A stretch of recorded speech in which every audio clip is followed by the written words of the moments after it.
The awakening crystal had already named 19 legends when I placed my hand on it. At 18, one permanent class decided a person's work, income, and place in the kingdom. A golden conjunction had turned our graduation into the miracle year. Cassius became a heavenly swordsman. Eliana awakened as a solar saint.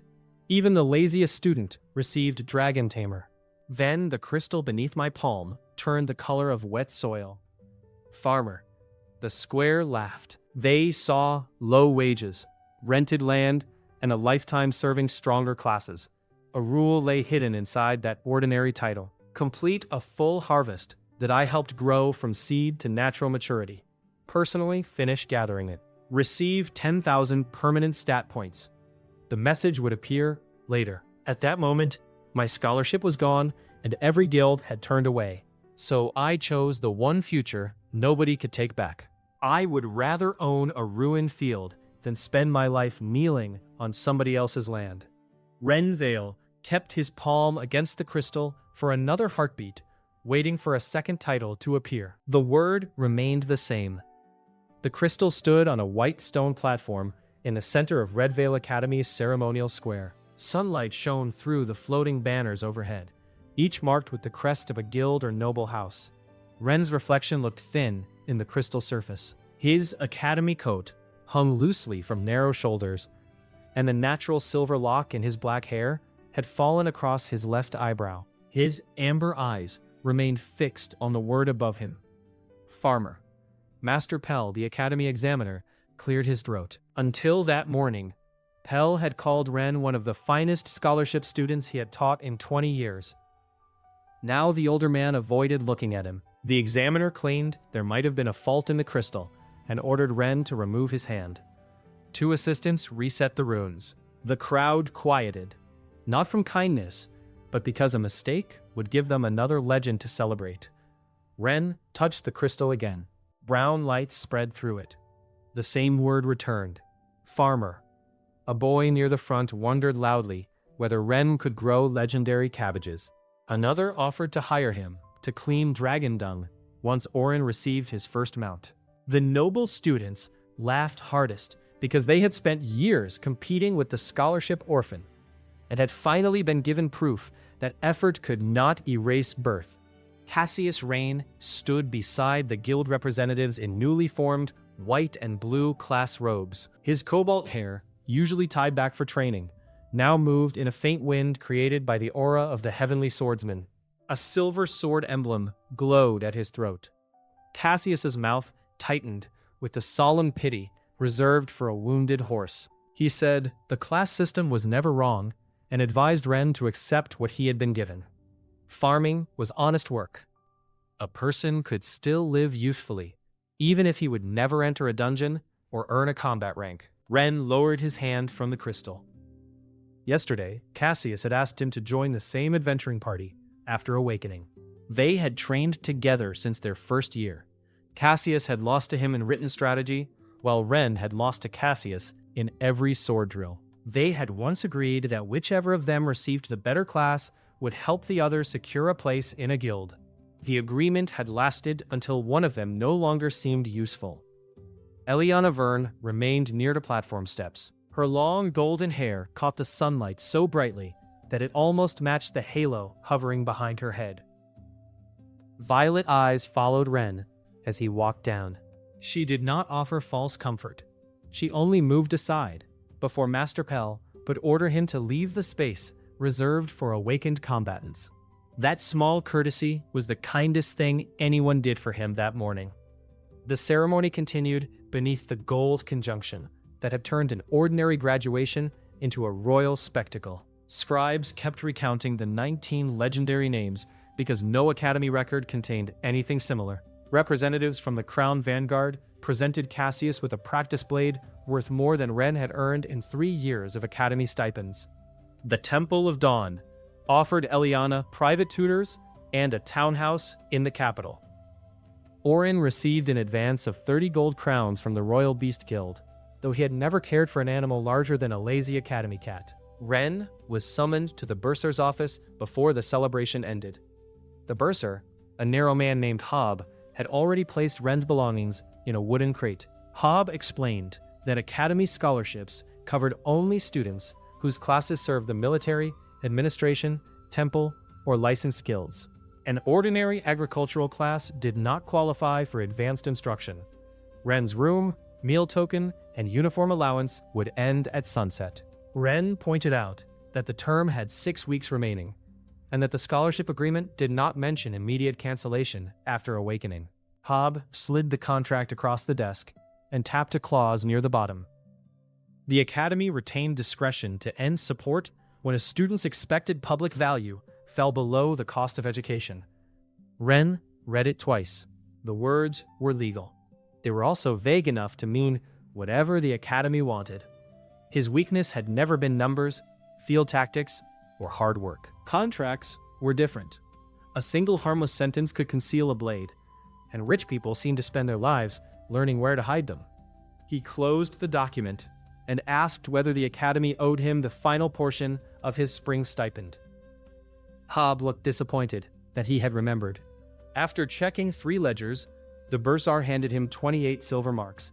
It was enough for perhaps 12 days at a cheap inn. Ren carried his crate out through the service gate because the main avenue had been closed for the Golden Generation Parade. Trumpets sounded beyond the wall. His former classmates rode through Ren Vale in open carriages, while children threw flower petals beneath the wheels. A cold wind came down from the northern hills. Ren adjusted the crate against his hip and began calculating the price of shelter. He had been brought to the Red Vale Orphan House at 5 years old with no family name and no property. Vale was the name the house gave to children found in the valley. He had earned entry to the academy through examinations, then kept his place through scores high enough that instructors could display him as proof of royal generosity. For 13 years, every meal and bed had depended on someone deciding he was worth the expense. The farmer class had ended that arrangement in less than an hour. At the lower market, a municipal clerk was pinning employment notices to a board. Most agricultural postings offered food and a sleeping pallet in exchange for 6 days of work each week. The wages were so low that a laborer would need several years to save 1 gold crown. Ren read every notice anyway. One paper had been marked in red. Tax assumption property. East Ditch Road, 4 acres, structure unsafe, well non-functional, outstanding liability, 24 gold crowns. The city would transfer provisional use of the land to anyone who accepted the debt and paid the first half crown within 30 days. Full title would be granted after 3 consecutive quarterly payments. If the holder missed a payment, the land and all improvements returned to the tax office. It was an ugly offer. It was also the only path on the board that ended with ownership. The municipal clerk noticed his academy coat and guessed why he was there. She explained that the previous holder had died after 2 failed seasons. Nobody wanted the plot because the upper well had collapsed and Baron Hector Wald controlled the nearest irrigation channel. The property had been offered 6 times. Ren asked to see it. The clerk shrugged and gave him a temporary survey map. The city lost nothing if another fool walked out to the eastern ditch. East Ditch Road left the Stone District, past the tanneries, and became 2 muddy wheel tracks between low fields. Ren walked for an hour, with the crate cutting into his palms. The rich farms nearest the city had straight fences, tiled roofs, and water wheels turning in the canal. Farther east, the fences sagged. The road narrowed. Cultivated land gave way to thorn bushes and pale grass. His property announced itself with a broken gate lying flat in the mud. The farmhouse had 1 room, half a roof, and a chimney split from top to bottom. Wind pushed through gaps in the plank walls. A dead apple tree leaned over a well filled with stone. The 4 acres beyond it looked less like a field than a place the earth had tried to forget. Couch grass reached Ren's knees. Brambles covered the southern boundary. The soil beneath them was hard enough that his boot heel barely marked it. An old man was repairing a fence on the neighboring plot. He had shoulders bent by decades of work, a square white beard, and 1 missing eyebrow. He watched Ren inspect the ruined house, then asked how long the academy boy expected to last. Ren said he had not decided. The old man grunted and gave his estimate. 3 days would be sensible. A week would be stubborn. Stay longer, and you might learn something. His name was Thomas Gray. He had once owned 12 acres, but 2 bad harvests and a loan from Baron Wald had reduced him to renting a narrow strip from the same estate. He knew the abandoned property because he had helped its previous owner clear the stones 20 years ago. Thomas kicked at the soil and explained that the land was not dead. It was compressed, starved of compost, and choked by roots. The well could be reopened if the lower ring had not cracked. The southern acre received enough sun for fast crops. None of that mattered unless Ren had seed, tools, and water. Ren showed him the 28 silver marks. Thomas laughed once, without cruelty. A serviceable hoe cost 6. A shovel cost 8. Seed for 4 acres would consume the rest before Ren bought food. A cart rattled along the road before Ren could answer. The driver was a young woman with copper-red hair braided over one shoulder and tied with a green ribbon. Her dark blue eyes moved from Ren's academy coat to the ruined field, then to Thomas's expression. Mirasol ran a seed stall in the lower market. Her father had owned 3 trading wagons before a grain speculation failed, leaving Mira with 1 cart, a rented shop, and an excellent memory for every person who owed her money. Thomas bought from her when he could. She asked whether Ren intended to farm in polished academy boots. Ren looked down at the boots. They were the only pair he owned. Mira climbed from the cart and examined the survey paper. She read the debt clause more carefully than Ren had. Then, she pointed to a line he had overlooked. The city would count unpaid water access fees as part of the quarterly liability if the holder used Baron Wald's canal. That could add 3 gold crowns a season. Ren felt the first edge of the hidden blade. Mira said the cheapest solution was a crop that could mature on limited water while he repaired the well. Radishes would survive the cool spring, loosen small patches of soil, and return money in less than a month. They would not make him rich. They might keep the city from reclaiming the land. She offered enough seed for half an acre, a worn hoe, a hand sickle, and a sack of seed potatoes for 36 silver marks. Ren had 28. Mira studied him for a moment. She had heard the ceremony bells, and news traveled downhill faster than rainwater. She knew exactly which academy student had awakened as a farmer. She offered credit for the remaining 8 silver, due after the first sale, with one condition. I handle the market sale and take 10%. 1 page, plain language, and no claim on your land. Mira waited without rushing him. He signed. That afternoon, Thomas showed him how to set the hoe so the blade cut roots instead of bouncing from the ground. Ren's first swing jarred both arms. His second struck a buried stone. By sunset, he had cleared a patch no larger than a dining table, torn open both palms, and discovered muscles in his back that the academy training yard had never introduced to him. Thomas advised him to stop before he ruined his hands. Ren wrapped the blisters in strips torn from an old undershirt and continued until he could no longer close his fingers. His first night in the farmhouse was spent beneath the intact corner of the roof. Rain began after midnight. Water ran down the inner wall, crossed the floor, and stopped an inch from his blanket. Mice moved inside the chimney. Each gust lifted one loose roof board and dropped it with a heavy clap. Ren stared into the dark and listed what he owned. A provisional field, a ruined house, 24 gold crowns of debt, 20 silver marks, half an acre of radish seed, 1 hoe with a cracked handle, 1 worn sickle, 1 promise to pay Mira. It was more property than he had possessed the day before. The next 26 days came through cracked skin, cold meals, and mistakes that cost time. Ren planted the first rows too deep. Thomas made him uncover and reset them. A night frost threatened the seedlings, so they spent 3 hours covering the beds with old straw mats. Beetles appeared along the eastern edge. Ren tried to crush them one by one, until Thomas showed him how to mix ash and bitter leaf into a wash. When the well stones proved stable beneath the collapse, Ren hauled rubble in baskets until his shoulders shook. Mira brought a used iron bucket, and added its price to his account. She also brought market news. The Academy parade had reached the capital road. Cassius and Eliana had joined a royal training expedition. 3 guilds were competing for Oren's contract. Red Vale Taverns had begun selling painted cards of the Golden Generation through a printer licensed under the Academy seal. One card showed Ren at the edge of the ceremony platform beneath the word farmer. The artist had made his ears too large. Mira expected him to be angry. Ren asked how much the cards cost and whether he received a share. The answer was 0, which annoyed him more than the drawing. By the second week, green leaves filled the first beds. Ren learned to judge moisture by pressing 2 fingers beneath the surface. He repaired one side of the roof with scavenged boards. He ate radish leaves, coarse bread, and a rabbit Thomas snared near the ditch. His academy softness burned away, though he remained lean enough that strangers assumed the work was defeating him. Several did not bother hiding their amusement. Carters called him Scholar Farmer.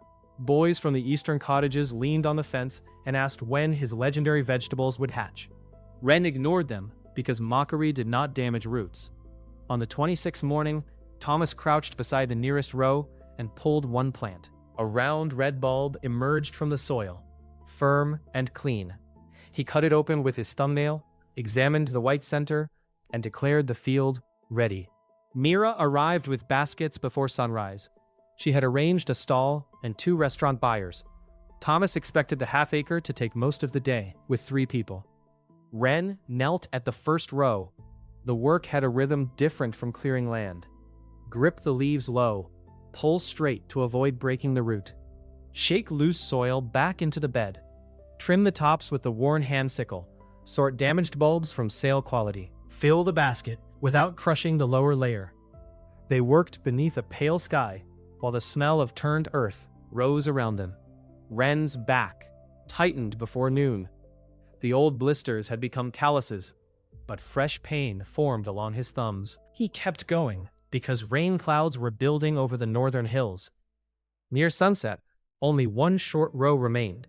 Thomas loaded the final full basket into Mira's cart. Mira counted the sale quality yield and gave Ren a surprised look. The soil had produced more than she expected. Ren barely heard her. His attention had narrowed to the last 6 plants. He pulled them one by one. The final radish came free with a soft crack of roots. A translucent panel appeared in front of him. Full harvest completed. Participation confirmed from sowing to natural maturity. Mature crop retained, 91%. Personal completion confirmed. Reward, 10,000 free permanent stat points. Progressive harvest threshold established. Next qualifying cultivation scale, 1 acre. Minimum natural growth period, 45 days. Each rewarded harvest doubles the minimum effective scale of the next and raises the required growth period. Artificial subdivision. Larger plant spacing and faster crops below either threshold grant no attribute reward. Ren remained crouched with the radish in his hand. Thomas asked whether his back had locked. Ren blinked. The panel remained. He thought of strength, and a second display opened. 5 attributes waited for allocation: strength, speed, endurance, perception, mana. No instructions explained the scale. Ren knew the Academy standards. An ordinary adult possessed between 100 and 300 total points. A promising rare class might reach 1,000. After years of training, Cassius had awakened with a measured combat total of just over 3,000. An event Master Pell had called historic. That number had required a calibrated slate, both of Cassius's hands, and his spoken consent to place the result in the Academy registry. A class crystal named a profession automatically. A deep attribute measure was a separate legal examination. Ren had been given more than 3 times Cassius's total for 1 field of radishes. He did not allocate everything at once. Caution had kept him alive when certainty belonged to richer people. He placed 500 points into endurance. Warmth spread from his chest to his limbs. The ache in his back faded. His breathing deepened. The cut on his thumb stopped throbbing. He added 500 to strength. The basket beside him seemed simpler than before, like a door he had discovered was already unlocked. Ren rose and lifted the basket with one hand. It held nearly 90 pounds of radishes. His arm did not tremble. Mira stared at him. Ren lowered the basket quickly and claimed it had been packed loosely, though both of them knew how tightly the radishes were stacked. That night, after Thomas and Mira left with the cart, Ren stood alone inside the repaired fence. The system panel followed his gaze, visible only to him. He distributed the remaining points carefully. 3,000 went to strength, 2,000 to endurance, 2,000 to speed, 1,500 to perception, 500 to mana. His body changed without swelling into a warrior's shape. Muscle tightened along his arms and back. His posture straightened. The cold wind against his skin separated into layers of temperature and direction. He heard water dripping far below the reopened well. He could distinguish the steps of a fox beyond the southern brambles. Power arrived faster than control. When Ren gripped the hoe, the handle cracked beneath his fingers. He released it and stood very still. Something crashed through the far fence. A horned field boar, broad as a table and maddened by the smell of harvested roots, tore through the rails. It had mud caked along gray hide and one broken tusk. The animal saw Ren, lowered its head, and charged. Ren caught up the old shovel near the well. The boar struck the wooden shaft. It snapped, driving the metal blade past his shoulder. At academy speed, he would have been on the ground beneath the animal. Now he saw the motion clearly. The boar's front hoof dug into soft soil. Its head twisted to bring the remaining tusk upward. Spittle hung between its jaws. Ren stepped aside and punched. He meant to hit the shoulder and turn it away from the beds. His fist landed behind the jaw. The boar left the ground. It crossed 12 feet, broke through the fence it had entered, and struck a dead pear tree hard enough to split the trunk. The animal fell, with its legs folded beneath it. Silence returned to the field. Ren looked at his hand. The knuckles were unmarked. Then he looked across the harvested beds, at the neat empty rows that had produced more power than the Academy believed a farmer could gain in a lifetime. He retrieved his calendar from the farmhouse, sat beside the lantern, and studied the new threshold. The half-acre of radishes had established the first scale. Another half-acre of radishes could feed him and earn money, but it would never produce a second reward. Even a larger radish field would fail the new 45-day growth requirement. The next qualifying cycle needed one effective acre of a crop that matured naturally over at least 45 days. After that, the minimum area would become 2 acres, then 4, 8, and 16. Dividing one planting among different ledgers would change nothing. The system judged the land actually cultivated, the density of the crop, the planting period, and the way the field was managed. His path remained limitless, but every step demanded a larger and longer cultivation cycle than the last. Expanding meant buying seed, securing water, building storage, and hiring hands he could trust. Several crops could grow at the same time, but they would be judged in the order he personally completed them. An oversized field harvested too early could consume a lower threshold and leave the next crop too small to qualify. Ren wrote the sequence across the page. 1/2, 1, 2, 4, 8, 16. At the top of the calendar, he wrote a single number, 6. 6 reward-bearing harvests before the end of the growing season would require almost everything he did not yet possess. Ren circled the number and began planning how to obtain it. Mira returned at noon with an empty cart, a money pouch, and 3 questions about the dead boar. She had sold the radishes to 2 inns, a pickle maker, and a temple kitchen. After subtracting her 10% commission and the market fee, Ren's share came to 1 gold crown and 46 silver marks. The boar added another crown after a butcher paid for the meat and hide. It was the largest amount of money Ren had ever held at one time. It was also already divided in his head.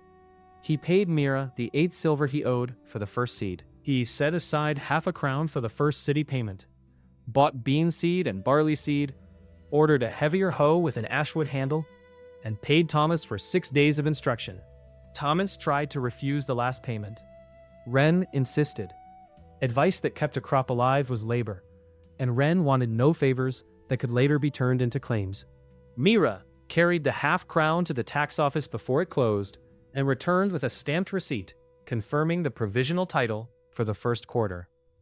Mira approved of that principle. She approved even more when Ren asked her to write down every expense. Their first contract covered only the radish sale. Ren now needed somebody who understood markets, transport, and the clauses he kept missing. He offered Mira 12 silver marks each week, plus 3% of the net value of every sale or supply contract she negotiated. Her seed shop, and its normal profit would remain hers. Mira countered with 4%, accepted the weekly rate, and reduced the agreement to 1 page of plain language. Ren read it twice before signing. The bore was harder to explain. Mira had seen the split tree and the broken fence. The butcher had found a crushed skull with no blade wound. Ren said the animal had charged into the tree after the shovel turned it. Mira looked at the tree, then at Ren's repaired fence, then at the new line of muscle visible beneath his sleeve. She did not call him a liar. She simply entered the boar income in the ledger and wrote "unusual hunting accident" beside it. Ren spent the next week learning not to destroy his own property. The first morning, he pulled the well bucket too fast and sent it over the roof. He lifted the old plow with one hand, turned to show Thomas, and drove the iron point through the barn wall. When he tried to tighten the hinge, the screw head vanished into the wood. Thomas concluded that Academy exercise had finally produced something useful, though he muttered that Ren had chosen an inconvenient time to discover it. Control came through repetition. Ren practiced carrying eggs without cracking them and drawing water without snapping the rope. He learned to begin every movement with less force than instinct suggested. Speed demanded the same discipline. The first time he ran the boundary, he crossed 4 acres before his mind had adjusted and struck the fence with both hands. The posts survived. The top rail did not. His enhanced perception proved more useful than strength during planting. He could feel small differences in soil moisture through his fingertips. He heard beetle larvae chewing inside roots and found a leaking section of the well lining before it collapsed. His mana remained little more than an unfamiliar warmth, but it sharpened his sense for the faint current running through fertile ground. Thomas watched him clear the southern acre in 3 hours, a task that should have taken 6 laborers most of a week. The old farmer stopped calling him Academy Boy after that. They planted a full acre of early climbing beans in straight rows and rebuilt the fence with taller stakes. Mira had chosen a spring variety that normally reached a dry market harvest in 47 to 50 days. Ren participated in every stage.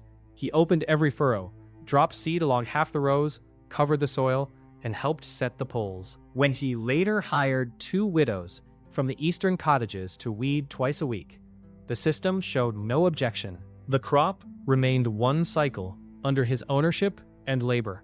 He tested the rule with care. He marked the bean field as 1 plot in his ledger, then tried naming each row separately in his thoughts. The system ignored him. It recognized the land, planting period, crop density, and shared management as 1 harvest. He replanted the old half-acre with radishes and seed potatoes for food and market income. The system labeled both plantings commercial cycles below the current threshold. They could still make money. They would not grant attributes. That answer pleased him. A loophole that gave 10,000 points for every pot would have been faster, but it would also have made land, timing, and expansion meaningless. The actual rule still had no visible ceiling. It simply demanded a larger and longer real harvest each time. The barley seed remained dry in the loft. The third reward would require 2 acres, and harvesting it before the beans would only waste the sequence. Mira sold him a second-hand scythe and brought a copy of the East Valley Water Charter. She had spent an evening reading it because Baron Wald's name appeared on every canal marker near Ren's land. One obsolete frontier clause allowed disputed spring access to be decided temporarily by a non-lethal champions contest until a royal surveyor arrived. Mira circled it in red and told Ren that any law Hector had not used recently was probably waiting for the right victim. Hector Wald held a royal concession to maintain the upper irrigation channels. In return, he could charge fixed access fees. He could not deny water to land with registered access during planting season, but Ren's abandoned property had lost its registration after 3 unpaid years. Reinstatement required either the Baron's approval or proof that the farm had an independent source. The repaired well gave Ren enough water for the beans and barley if spring remained cool. It would not support larger fields in summer. Mira recommended building cache before challenging the concession. Ren agreed. Power had given him many ways to break a gate. It had not given him the right to break one without consequences. 6 weeks passed before the first men from Wald Estate arrived. The bean vines climbed higher than Ren's shoulders. White flowers had become flat, green pods, and Thomas judged that one more week of warm weather would harden them for a proper dry harvest. The smaller radish and potato beds had already produced modest sales, but the system had ignored them exactly as promised. There were 3 estate men, each wearing a green leather shoulder patch stamped with the Baron's black stag. Their leader, Brandt, had a shaved head, a narrow mustache, and a cudgel that he tapped against his boot while he spoke. He called their demand a protection contribution. Farms east of the canal benefited from Baron Wald's patrols, road maintenance, and monster suppression. New holders paid 1 gold crown at registration and 20 silver marks each month. Ren asked to see the city ordinance. Brandt smiled and called the payment a local custom rather than a city tax. Ren asked what service he would receive. Brandt glanced at the repaired fence. People who pay rarely suffer broken tools, missing livestock, or accidental fires. Thomas had been pruning bean poles nearby. His hands stopped moving. Mira, who was checking invoices in the barn, stepped into the doorway but did not interrupt. Ren understood the service now. Brandt's smile thinned. One of the other men kicked over a crate of unused seed packets. The third struck a water barrel with his club and split one stave. Water spread across the packed ground. Ren's hand closed around the hoe. He could cross the yard before Brandt lifted his cudgel. He could break all 3 men with less effort than it took to clear a route. The thought arrived with frightening clarity. Then he saw the green shoulder patches. If 3 estate collectors returned with crushed bones, Baron Wald would describe it as an attack on lawful agents. Ren's provisional title could be suspended during an inquiry. The beans would reach maturity while the land stood under seal. Breaking the men would be easy. Surviving the accusation in the sealed field that followed would be harder. He told Brandt that the answer would remain no, and that any further damage would be entered in a complaint with the municipal office. Brandt laughed at the idea of a debt farmer complaining about a baron. He gave Ren 7 days to reconsider. Before leaving, he stepped on one of the seed packets and ground it into the mud. Mira waited until the riders disappeared down the road. Then she told Ren he had made the correct choice, though she had noticed the hoe handle bending beneath his fingers. Thomas said Brandt had collected the same fee from him for 12 years. The payments had never stopped thieves from taking his chickens. When Thomas fell behind on a loan, Wald's clerk had added protection arrears to the debt. Ren picked up the broken barrel stave. Replacing it would cost little. The threat behind the damage was meant to cost far more. He instructed Mira to file the complaint anyway. He also asked her to purchase 2 cheap recording crystals from a pawnbroker. They held only a few minutes of sound, but a clear threat could be useful. For 6 days, nothing happened. The pods filled and their skins tightened around the beans.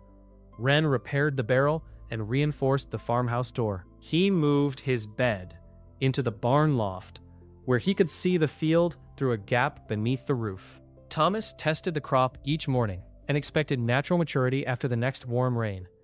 He also warned Ren that hired thugs rarely arrived at the time they announced. They came on the 6th night, hours before a warm rain. Ren heard them beyond the southern fence while they were still whispering. Enhanced perception separated 12 sets of boots, the creak of leather armor, and the faint slosh of oil in clay jars. He slipped from the loft and woke Thomas and the two hired weeders. They moved to the stone well, the safest point on the property. Mira was in town. Ren placed one recording crystal beneath the eave and carried his new hoe into the bean rows. The raiders cut the rear fence instead of using the road. Brant entered first with a hood over his green patch. Behind him came 11 men with swords, clubs, and 2 jars of lamp oil. They expected a sleeping farmer. The sight of Ren standing between the rows slowed them for only a moment. Brant declared that abandoned fields sometimes burned in spring storms. Ren pointed out that the sky had no lightning. Brant ordered the men forward. The first 2 spread apart, trying to force Ren to watch both blades. Their boots sank slightly in the watered soil. Ren had spent weeks learning every soft patch and stone in that field. He moved toward the man on the right, then stopped before his speed carried him too far. The sword cut across his chest and found empty air. Ren hooked the hoe behind the attacker's ankle and pulled. The man landed on his back. Before the second could turn, Ren rotated the handle and struck the flat of the blade. Steel rang. The sword flew across 3 rows and buried itself in a fence post. 4 more men rushed in. Ren could have ended the fight by swinging through them. He needed them alive, recognizable, and capable of explaining who had hired them. That limitation made the battle harder. A club struck his shoulder. The impact barely hurt, but Ren allowed his body to turn with it, so the attacker would not shatter his own wrist. He caught the club, squeezed until the wood cracked, and pushed the man backward into 2 companions. Another raider threw an oil jar over Ren's head. Ren heard the liquid shift before the man's arm completed the motion. He jumped, caught the jar above the bean poles, and landed with enough care that the soil only dented beneath his boots. He set the jar down outside the rows. The raiders stared. Brant shouted that Ren was using an illegal combat artifact. Ren answered that the only artifact in its hands was a hoe Mira had bought for 4 silver marks. A swordsman attacked from behind while he spoke. Ren turned the hoe vertically. The blade struck the iron collar beneath the head. Ren twisted. The sword snapped near the guard. The broken half spun away. Panic changed the raiders' formation. Men who had entered in a line crowded one another between the poles. Ren used the narrow rows. He stepped inside a spear thrust, placed the hoe handle across the attacker's chest, and drove him backward. The man collided with 3 others. Beam poles shook, but Ren shifted the falling trellis onto his shoulder and lowered it rather than let the crop collapse. That moment gave Brant a clear path. The collector drew a short blade from behind his belt and lunged toward Ren's side. His target was not Ren's body. It was the oil jar at Ren's feet. If the blade struck clay and a second man threw a torch, half the field would burn. Ren moved faster than he had allowed himself to move before. The distance vanished. He caught Brant's wrist inches above the jar. The collector tried to wrench free and found his arm held as securely as if it had been set in stone. Ren took the knife, bent the blade around the hoe handle, and spoke quietly enough that the remaining men had to stop to hear him.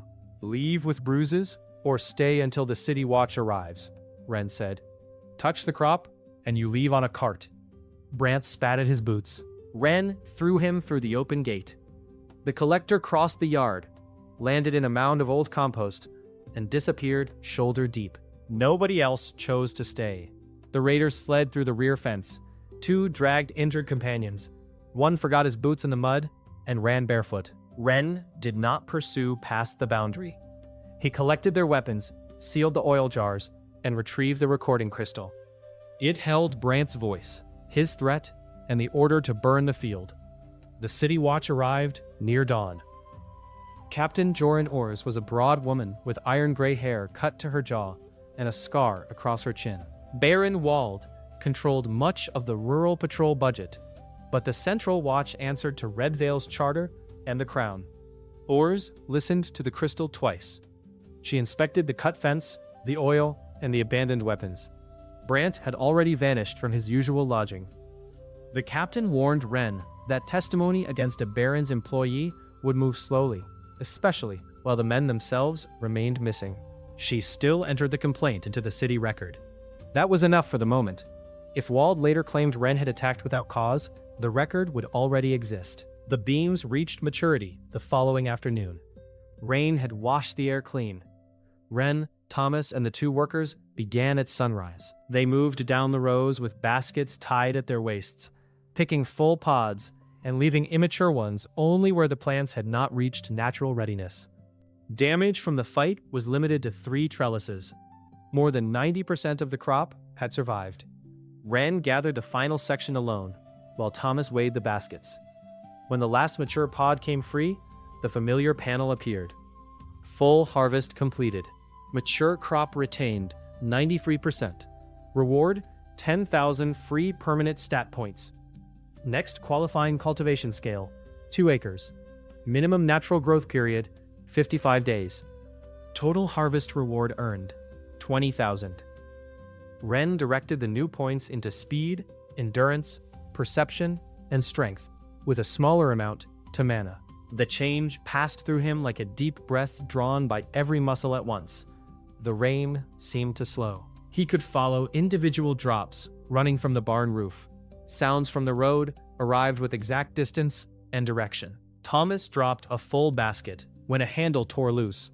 Ren crossed 15 feet and caught it before a single pod hit the ground. The old farmer stared at him. Ren set the basket down and said the handle had made a warning sound. Thomas looked at the torn fibers, then at Ren.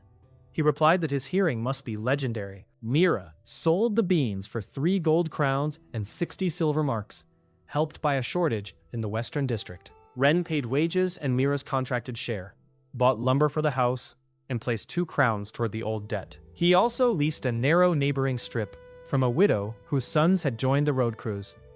The farm now covered 6 acres under use. The second reward had raised the next qualifying scale to 2 acres. Ren cleared the old bean ground, joined it to the best section of the lease strip, and sowed 2 measured acres of early barley. He opened the first furrow, planted across every section, and worked the watering lines with Thomas and the 2 hired women. The small radish and potato beds continued producing ordinary income beside it. The barley needed 58 days in the cool valley climate. During the next 7 weeks, Ren repaired the rest of the farmhouse roof, built a proper tool shed, and learned the difference between being strong enough to finish a task and having enough hours to finish every task.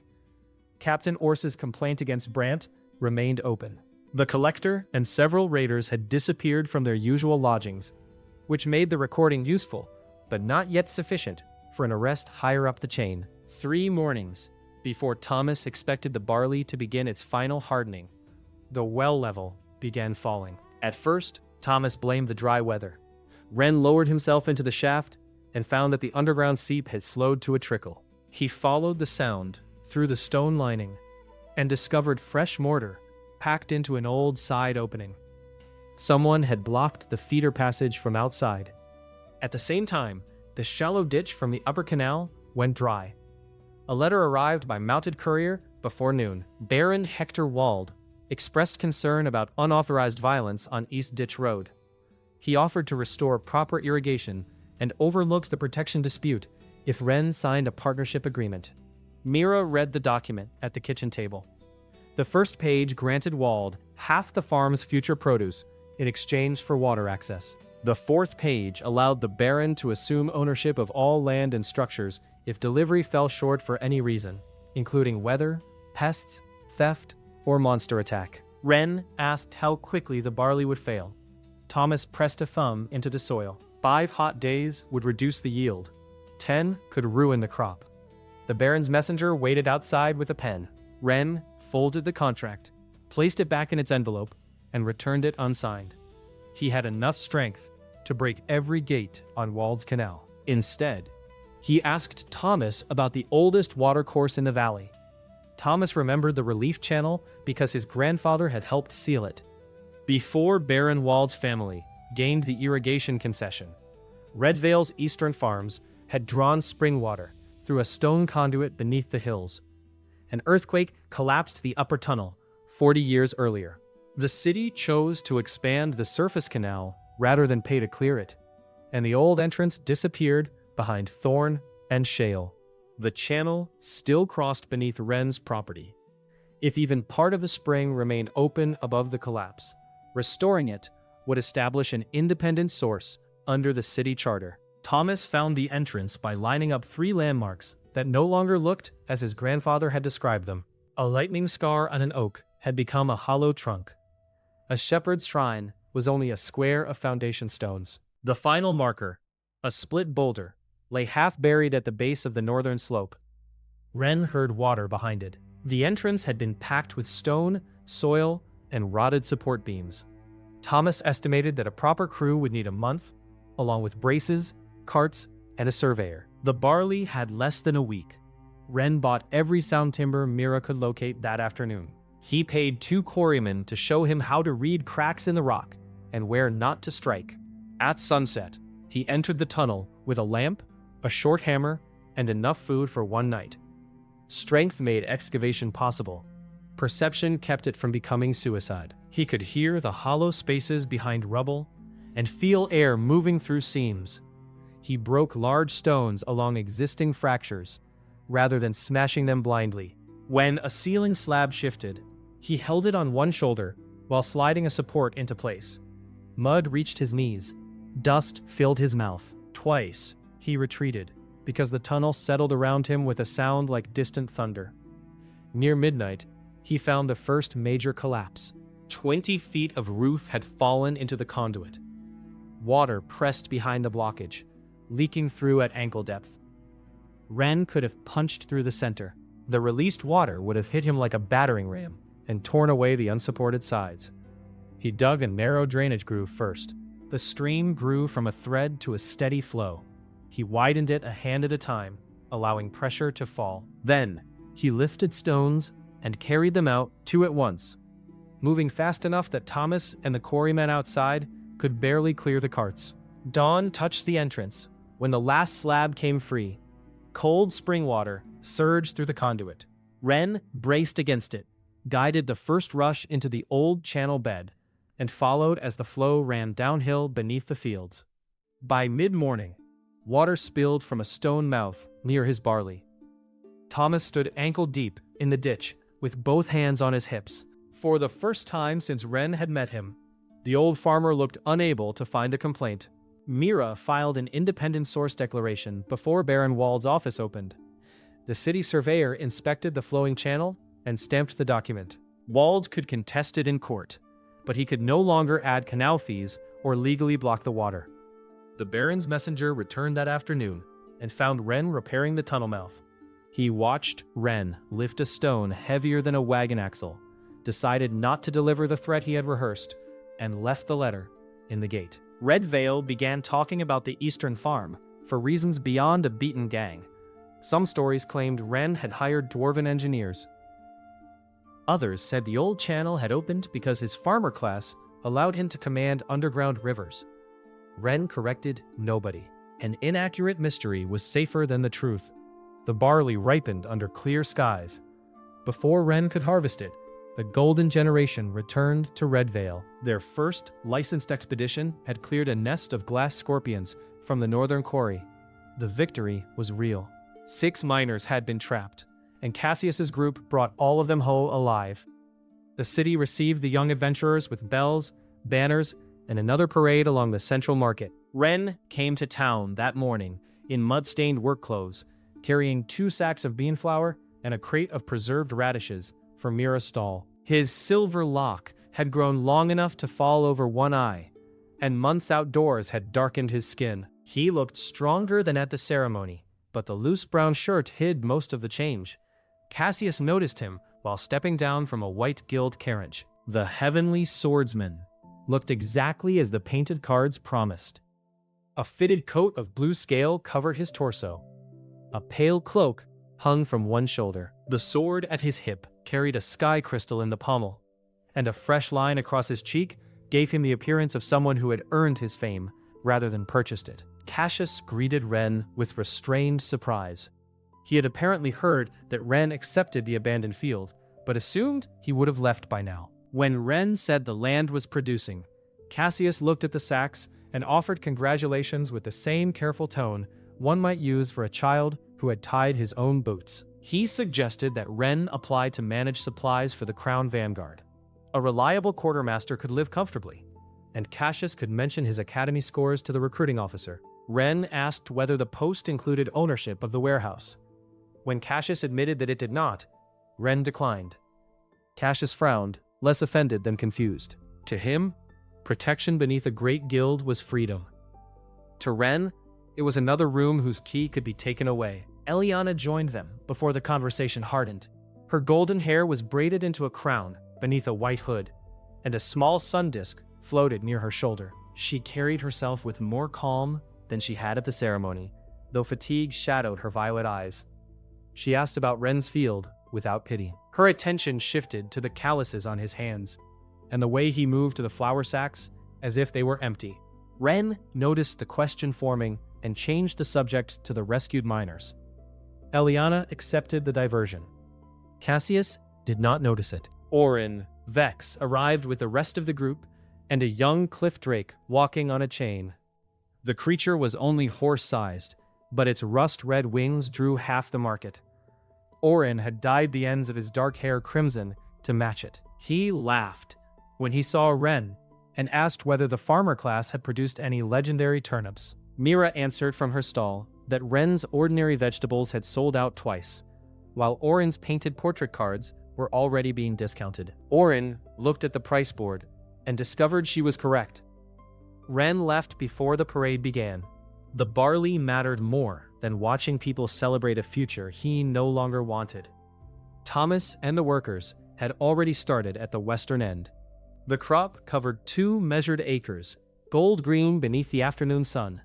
Ren took the scythe and joined the line. The blade whispered through stalks. Bundles fell in measured rows behind him. He had learned enough control to use speed without shredding the grain. Each sweep cut low and clean. He bound sheaves, checked moisture, and moved steadily toward the final corner. The work continued after sunset, by lantern light. The system required natural maturity and proper gathering.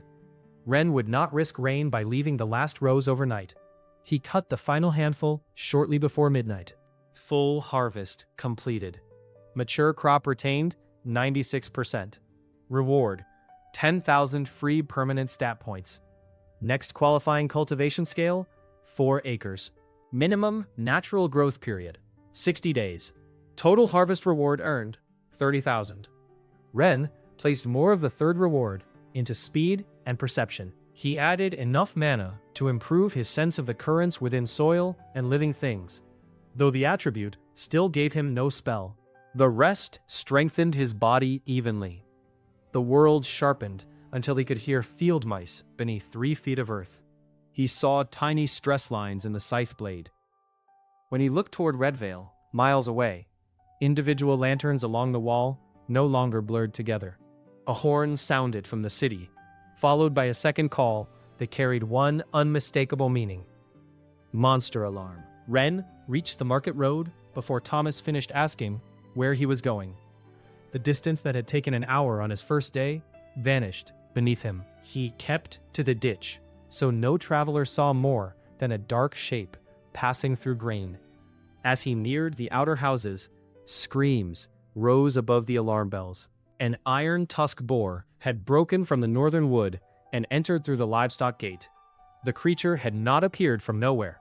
The glass scorpion nest, cleared by the golden generation, had occupied tunnels beneath the iron tusk's winter range. Quarry blasting, collapsing stone, and the smell of wounded pack animals had driven it south behind the returning expedition wagons. Guild scouts had found its tracks that morning and assumed the beast had turned west. It had followed the wagons all the way to Red Vale. It was not related to the field animal Ren had killed. This creature stood 7 feet at the shoulder. Black metal plates grew over its neck and spine. Both tusks curved forward like siege hooks, and every step broke paving stones. Hunters ranked iron tusks at B level because ordinary weapons glanced from the plates and the beast could overturn a loaded wagon. The golden generation had reached it first. Cassius stood in the center of the market, with his cloak torn and blue light running along his blade. He moved with skill Ren could respect. When the boar charged, Cassius stepped across its line, cut behind the front leg, and released a crescent of compressed air into the joint. Blood appeared between the plates. The beast turned faster than its size suggested. One tusk struck Cassius's sword and threw him through a fruit stall. Eliana raised a golden barrier between the boar and a cluster of civilians. The impact drove her backward across the stones. Cracks of light spread over the shield. Orin's cliff drake clawed at the beast's flank, but a shake of the armored body sent it tumbling. The group had spent most of its mana in the quarry. Their armor was damaged, their potions empty, and they had entered Ren Vale expecting a parade rather than another battle. They were still fighting well. The problem was that good technique could not restore exhausted bodies. The iron tusk smashed Eliana's barrier and charged down the market lane. A wagon had overturned ahead of it. Two children were trapped between the axle and a stone fountain. Cassius forced himself upright, but his right arm hung numb from the impact.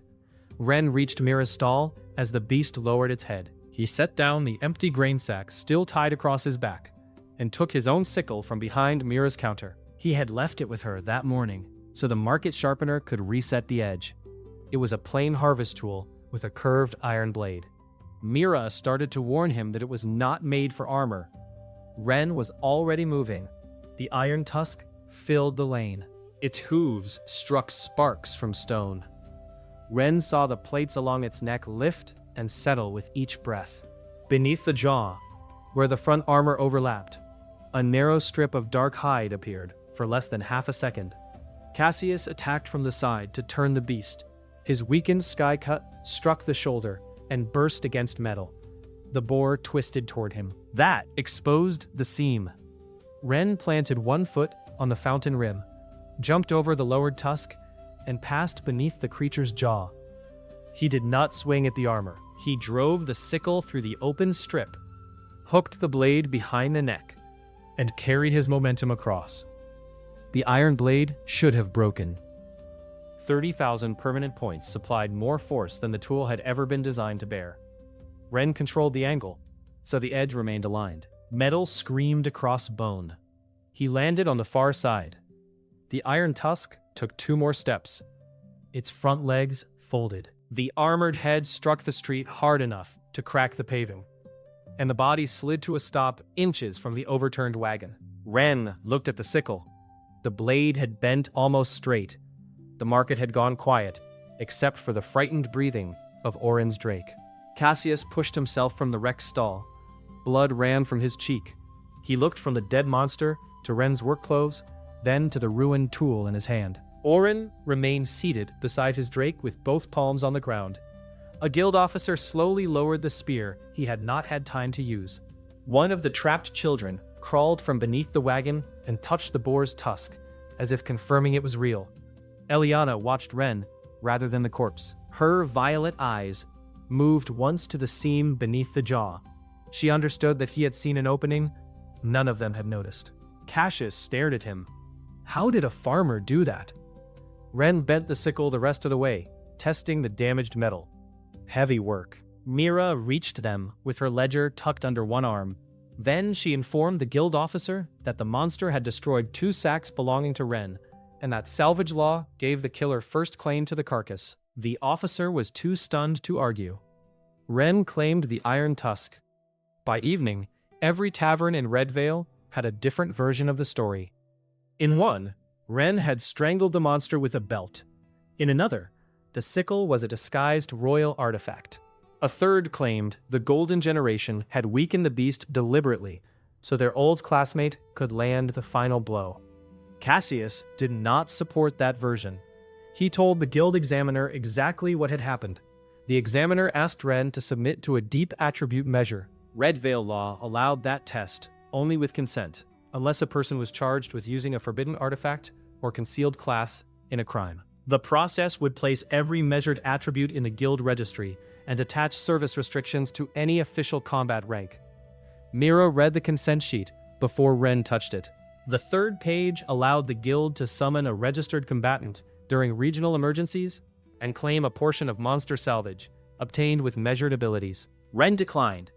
The examiner could not force him after witnesses confirmed that the sickle contained no enchantment. He registered the Iron Tusk kill as an observed feat, offered Ren 3 different guild contracts, and received 3 refusals. The city learned that its strange farmer was powerful. Nobody learned how powerful. Baron Hector Wald responded the next morning. The Iron Tusk had emerged from woodland registered to Wald Estate. His steward therefore claimed the carcass, the guild bounty, and compensation for an illegally hunted animal. Mira placed the claim beside Red Vale's monster salvage code. A creature that entered city limits under active alarm became public danger. Ownership ended at the gate. The killer's claim was valid. The Baron's steward withdrew the demand after Captain Ors added her seal. Ren sold the usable plates to an armorer, the tusks to an alchemist, and the meat to 3 smokehouses. His share came to 57 gold crowns after fees. For the first time, he had enough money to choose land rather than accept what nobody wanted. A week later, Mira found a municipal auction notice for Ashen Valley. The valley lay beyond the southern ridge. Its black soil held unusually dense mana and could support valuable crops. It had remained abandoned for 30 years because ashhounds, fire lizards, and larger creatures migrated through the ruins beneath it. The starting price was 40 gold crowns. Baron Wald owned the fields on both sides and assumed no ordinary farmer would bid. Ren read the notice twice. Then he asked Mira to inspect every clause before the auction. The Ashen Valley auction took place in a narrow chamber above the municipal archive. Only 4 bidders attended. 2 represented charcoal companies interested in the dead timber along the ridge. The third was Steward Pellin from Wald Estate, a smooth-faced man whose green gloves matched the Baron's crest. He did not need the valley. His presence was meant to remind everyone who controlled the land around it. Hector had given him written authority to bid no higher than 54 crowns. The Baron considered any greater price for monster ground an embarrassment rather than an investment. Ren wore his cleanest brown coat. Mira sat beside him with 3 folders of copied law, title history, and survey notes. Thomas remained outside with the wagon because he said rooms full of clerks made his joints hurt more than rain. The auction officer began at 40 gold crowns. One charcoal company withdrew at 42. The second stopped at 45 after Mira quietly mentioned that the cutting rights excluded living mana trees. Pellon continued bidding each time Ren raised his slate. At 50 crowns, Mira placed 2 fingers on Ren's wrist. They had agreed on a limit of 54. Ren possessed 61 crowns after the Iron Tusk sale, crop income, and current expenses. The valley required workers, fencing, seed, and monster clearing. Winning land with no money left to use it would serve the Baron almost as well as losing. Pellin raised the price to 52 and leaned back with a small smile. Ren studied him. The steward had not opened the property packet. He had brought no surveyor and no industrial representative. Wald Estate wanted the valley only if Ren wanted it more. Ren raised to 53. Pellin answered with 54. Mira's fingers tightened once. That was the limit. Ren looked at the auction terms. Bids rose in whole crowns unless a bidder declared a final fractional amount. He raised his slate and offered 54 crowns and 1 silver mark. The room turned toward Pellin. The steward's smile disappeared. His written authority ended at 54 crowns, and exceeding it would make him personally liable until Hector approved the difference. Returning to the manor for 1 silver mark would expose the entire bid as harassment. Pellin folded his green gloves on the table and withdrew. Ren won by 1 silver mark.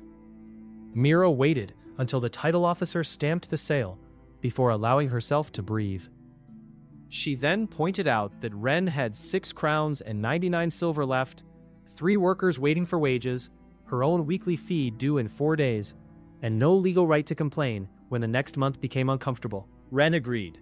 Ownership was often another name for a more expensive problem.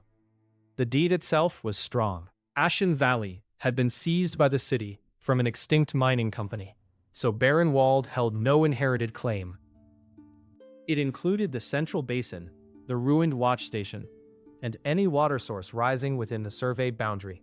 Mira registered the title before Pelin could return to the estate. They entered the valley the following morning. Black earth spread between two ridges of gray volcanic stone. White ash trees grew in twisted clusters. Their leaves had silver undersides that flashed in the wind. The soil was soft enough that Ren's boot sank to the ankle, a shocking contrast to the compacted ground of his first field. The danger appeared before they reached the center. 3 ashhounds emerged from a ruined terrace. They resembled wolves, built from charcoal and glowing cracks. Heat rolled from their mouths. Thomas's borrowed mule tried to turn the cart. Ren walked forward, with the reinforced hoe across one shoulder. The first hound sprang. He caught it by the throat, used its momentum to turn, and drove it into the second. The third spat a stream of sparks toward the cart. Ren struck the ground with the flat of the hoe, throwing a sheet of black soil into the flame. Then he crossed the distance and hit the creature behind the foreleg. He controlled the blow. The hound rolled twice and stopped breathing without breaking apart. Its ash glands could be sold to kiln workers. Thomas looked at the 3 bodies and said the valley seemed safer already. Ren did not pretend that one pack cleared 400 acres. He spent 6 days mapping tracks, dens, and ruined walls. He killed fire lizards near the lower spring and drove a stone-backed bear beyond the southern ridge, rather than chase it through forest. Cassius's guild would have required a combat license for such work, but the city code allowed landowners to defend registered agricultural property from resident monsters. That clause became Mira's favorite sentence. Money remained the immediate problem. She solved part of it through advance contracts. 2 apothecaries agreed to fund moonroot seed in exchange for first purchase rights at a fixed minimum price. The arrangement reduced Ren's eventual profit but gave him 6 crowns for seed, wages, and tools, without mortgaging the land. Ren hired 6 farmers who had lost acreage to walled estate debts. He offered 7 silver marks per week, meals during workdays, and a 5% harvest bonus divided among the crew if the crop met quality standards. Local laborers usually received 4 silver and no bonus. All 6 assumed there was a trick. Mira wrote the agreement in plain language and read it aloud. Thomas became field foreman. He chose planting zones, assigned teams, and informed Ren when his ideas were foolish. Ren retained final authority, but he learned quickly that strength did not replace a person who knew which worker could repair a harness and which one would water the same row twice unless supervised. The system required only 4 effective acres for the 4th reward. Ren prepared 12 acres from moonroot because a larger commercial yield would pay for the valley, its workers, and the next stages of expansion. The plant was a pale, thick tuber used in restorative medicine. It absorbed ambient mana, but required no alchemical license in raw form.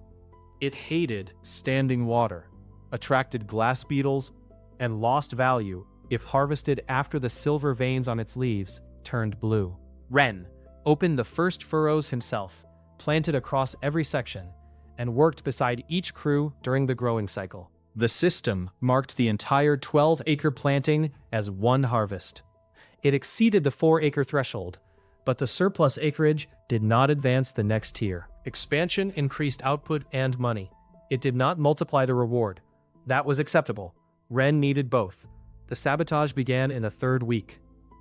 He smelled it before dawn while checking the upper ditch. The water carried a faint, bitter metal scent beneath wet stone. To ordinary senses, it looked clear. Ren's perception caught a thin green residue gathering along the bank. He closed the gate before the flow reached the moonroot beds. Mira took a sample to an apothecary. It contained copperbane concentrate, harmless to people in that dilution, but lethal to mana roots. The poison had entered above the point where the spring crossed from walled land toward the valley.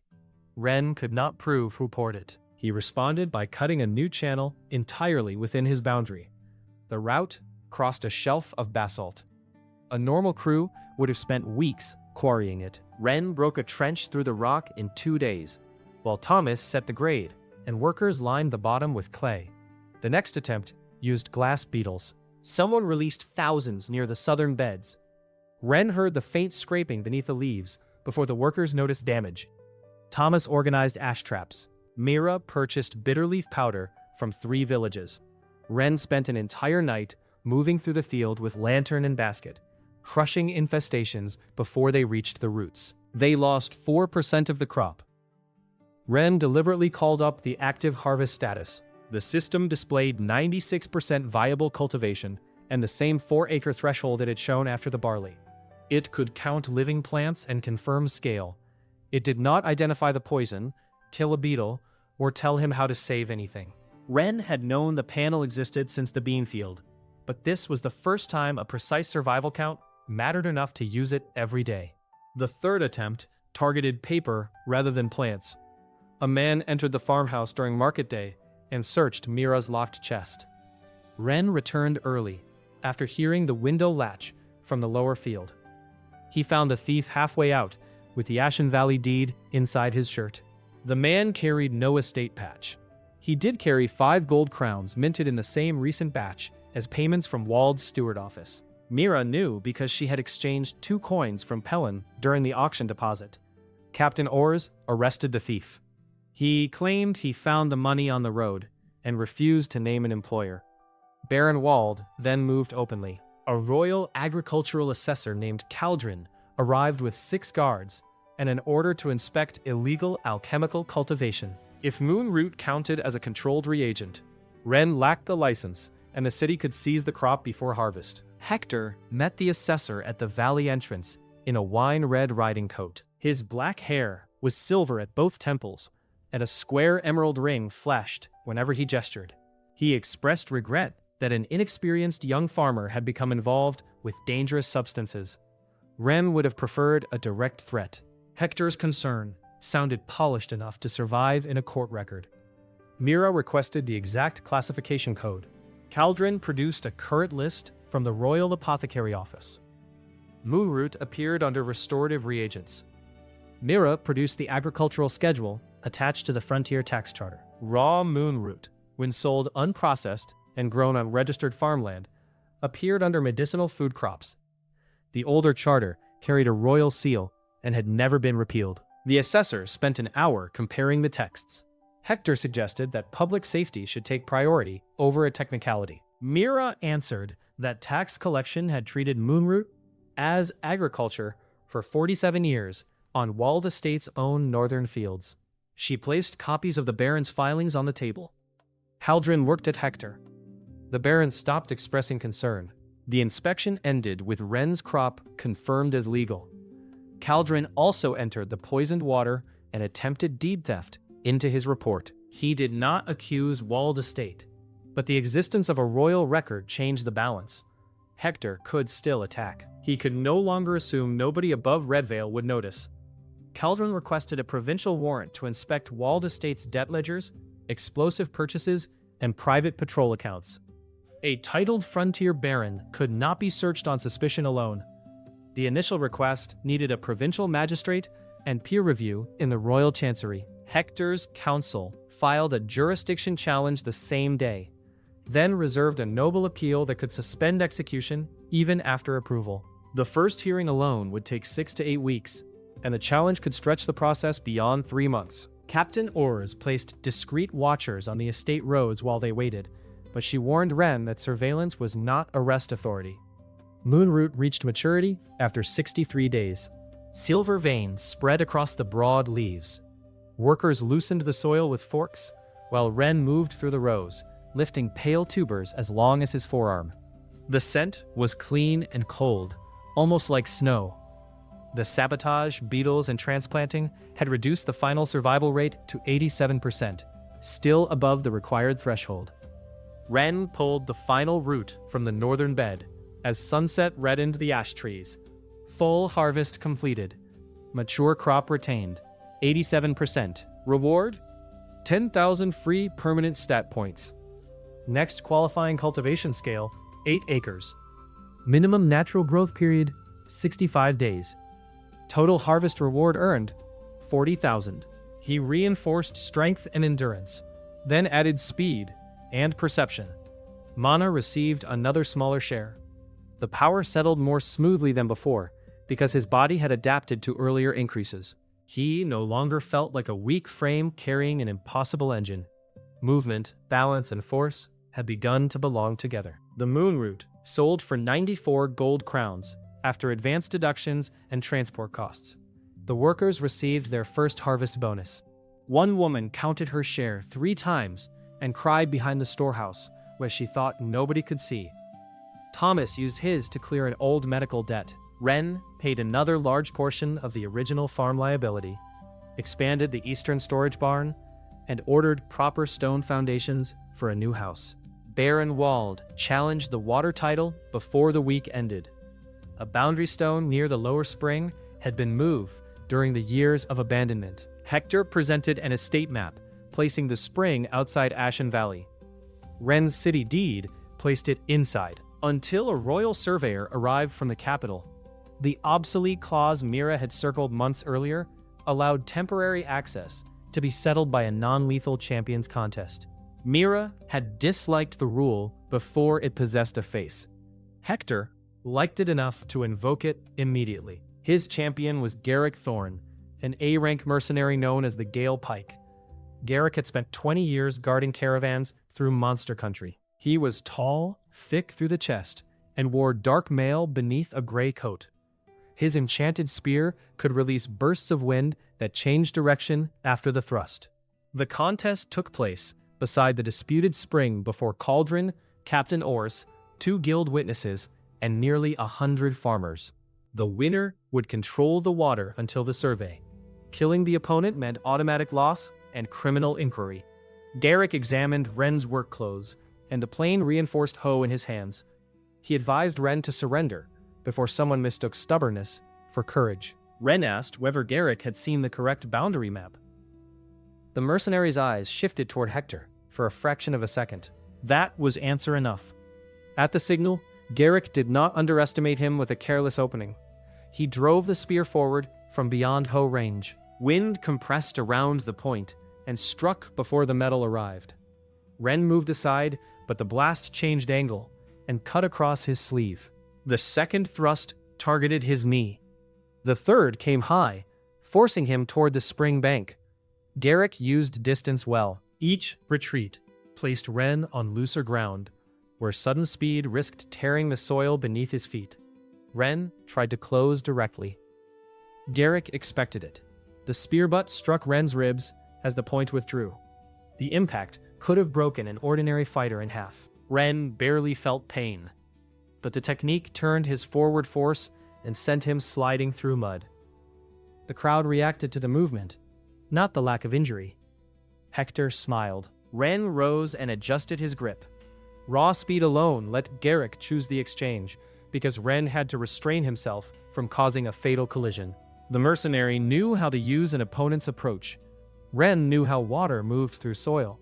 He backed toward the new clay-lined channel. Garrick pressed him, spear flickering through high and low attacks. Ren blocked one thrust with the hoe head. Wind exploded between them and split the ashwood handle near the collar. On the next strike, Ren let the point pass beside his neck and stamped into the channel wall. A sheet of water and black mud burst upward. Garrick closed his eyes for less than a second.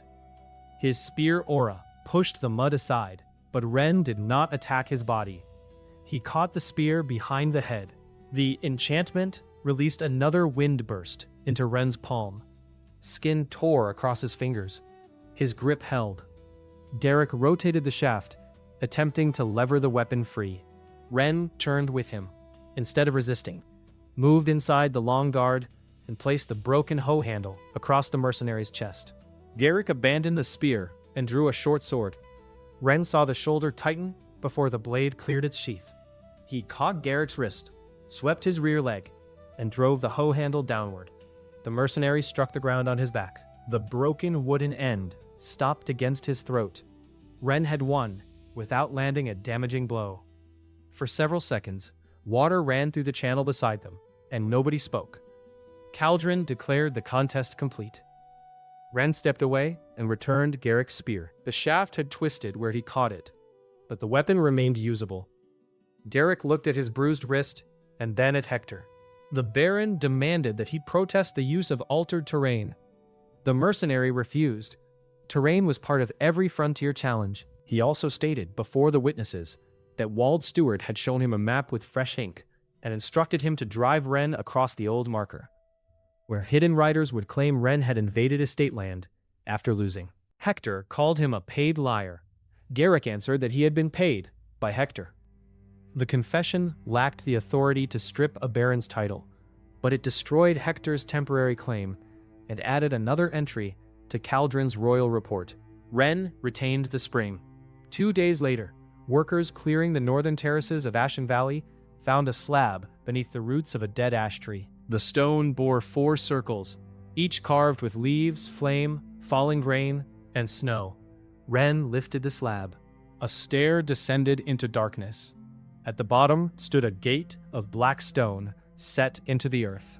Most of its surface was sealed by pale mineral veins, but a hollow at the center matched a small black crystal found beneath the first step. The crystal was smooth, oval, and ridged like a seed.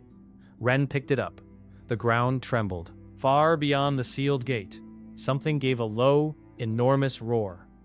By early autumn, the farm on East Ditch Road no longer looked abandoned. The farmhouse had a sound roof, shuttered windows, and a stone chimney that did not leak smoke into the room. A larger house was rising beside it, with a cool pantry, a proper kitchen, and 2 upstairs bedrooms. Ren had requested 1 small office for his accounts. Mira revised the plan and added a second desk, 3 shelves, and a lockable cabinet. Ren observed that she was designing herself a workplace. Mira replied that somebody had to prevent him from purchasing another valley for 1 silver above his limit. Ren let the extra desk remain. Ashen Valley held 12 harvested acres of moonroot, 14 acres prepared for red grain, and 24 acres of golden wheat across the broad southern field.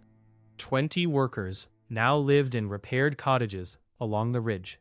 Thomas supervised them with a bell, a walking stick, and language that could make experienced laborers check the same gate twice. Golden wheat was a commercial crop, a slow-growing, mana-rich grain purchased from a royal granary at an unpleasant price. Bakers prized its flour because 1 loaf could sustain a soldier through a day of marching. The plant required 131 days to mature and could not be harvested early without losing most of its value. Ren had needed the seed before the moon root could be sold. Mira arranged a 3-party note instead of risking the land. The royal granary supplied seed on seasonal credit. A military bakery guaranteed purchase of the first flour, and repayment attached only to that crop. The premium reduced profit, but waiting would have cost the entire 6th harvest schedule. The system's 5th threshold stood at 8 acres with a minimum natural growth period of 65 days. The 6th would rise to 16 acres and 120 days. Ren had planted the 24-acre wheat field while the moonroot was still growing, 60 days before the red grain. He placed the first seeds, walked every irrigation line, and worked each section during the early growth. The system tracked it as a legitimate, active cycle, but it would judge crops in the order Ren personally completed them. That made timing important. The 14-acre red grain had to finish first and satisfy the 8-acre threshold. If the larger wheat field matured early and Ren completed it before the red grain, it would consume the 5th reward. 14 acres would then fall below the new 16-acre minimum, and months of work would earn money, but no 6th increase. The shorter red grain cycle was scheduled to finish only a few days before the wheat.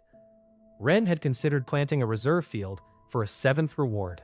The doubling pattern meant at least 32 acres, while the next growth requirement would remain unknown until the wheat was finished. Every suitable late-season seed he could obtain would either mature too early or face winter before completing a longer cycle, and the current fields already consumed the safe water and labor available. He marked the 7th field for the next planting season rather than gamble 32 acres on a guess. Red grain was a hard crimson cereal used in monster territory rations. The variety required 68 days of natural growth, just enough to clear the 5th tier. Its roots needed ash from emberback beasts to absorb mana without burning. Ren had enough ashhound residue for the first beds, but the full field required several wagon loads from the Cinder Ravine beyond the southern ridge. The Adventurers Guild controlled legal collection in the ravine. Guild clerk Hesse listened to Ren's request, inspected the farmer label on his class card, and rejected his entry permit. Landowners could fight monsters on their own property. Entering a licensed danger zone required a combat class or an escorted labor contract. Ren's public killing of the Iron Tusk did not alter the written rule. The guild offered to sell processed ember ash at 6 times the normal price. Ren left before Mira could begin an argument that might end with the clerk eating the price sheet. Cassius found him on the guild steps. The Heavenly Swordsman had returned to Ren Vale after hearing about the champions contest. He no longer treated the market battle as an accident, but he had not found an explanation he liked. Cassius believed classes defined the shape of a person's potential. A farmer could be strong for a farmer. Ren had crossed far beyond that category. Cassius proposed a licensed joint expedition. His party needed to map the lower ravine and destroy an emberback nest. Ren could enter as a contracted field specialist under their protection. In exchange, he would explain how he had trained. Ren accepted the expedition and promised to explain only what he could. Mira objected to the contract's salvage split. She spent an hour with the guild clerk and changed Ren's classification from hired labor to resource partner. That gave him all agricultural ash after the guild claimed monster cores and combat materials. Cassius watched the negotiation from a bench. He admitted, afterward, that he had never read the salvage appendix of his own contract. Mira told him that was why guild masters wore better boots than adventurers. They entered Cinder Ravine at dawn 2 days later. Cassius led a 6-person party. Eliana served as barrier mage and healer. Before awakening, she had spent 3 academy electives translating pre-chartered temple tablets, and the Solar Saint class had expanded her command of old liturgical script. Orin rode his cliff drake, which had grown large enough to carry him in short flights. A quiet vanguard support specialist named Sabine, several years older than the academy graduates, possessed the rare class Thread Medic and could close wounds with lines of silver mana. 2 shield fighters from the Crown Vanguard completed the formation. Ren wore leather work clothes, heavy gloves, and the crescent sickle an armorer had rebuilt after the market fight. The smith preserved the original grip and inner curve, then reinforced the ruined blade with iron tusk plate. It remained a harvest tool. The thicker spine simply allowed it to survive his strength. The ravine descended between walls of black glass. Steam escaped cracks in the ground. Red moss grew around pools hot enough to cook meat. Ren felt mana moving beneath the rock in irregular pulses, like water trapped under pressure. The first group of ash crawlers came from above. Cassius sensed them a heartbeat before they dropped. His sword left its sheath in a blue arc. One sky cut divided into 5 thinner blades and crossed the ravine. 3 crawlers fell before touching the ground. Orin's drake seized a 4th in its jaws and shook it against the wall. The shield fighters locked together as the 5th spat burning resin. Eliana opened one hand. A dome of sunlight formed over the party. Resin struck the surface and spread in orange sheets, unable to enter. Eliana did not merely hold the barrier. She tilted it so the burning liquid slid into an empty trench rather than onto the path behind them. Ren understood why the cities celebrated these people. Their classes gave them more than numbers. Cassius controlled air pressure through sword technique. Eliana shaped light into protection and restoration. Orin shared senses with his drake and guided it through angles no rider could see from the ground. Sabine sealed a shield fighter's burned arm before shock set in. Ren's raw attributes surpassed theirs in a direct contest. Their specialized techniques remained beyond him.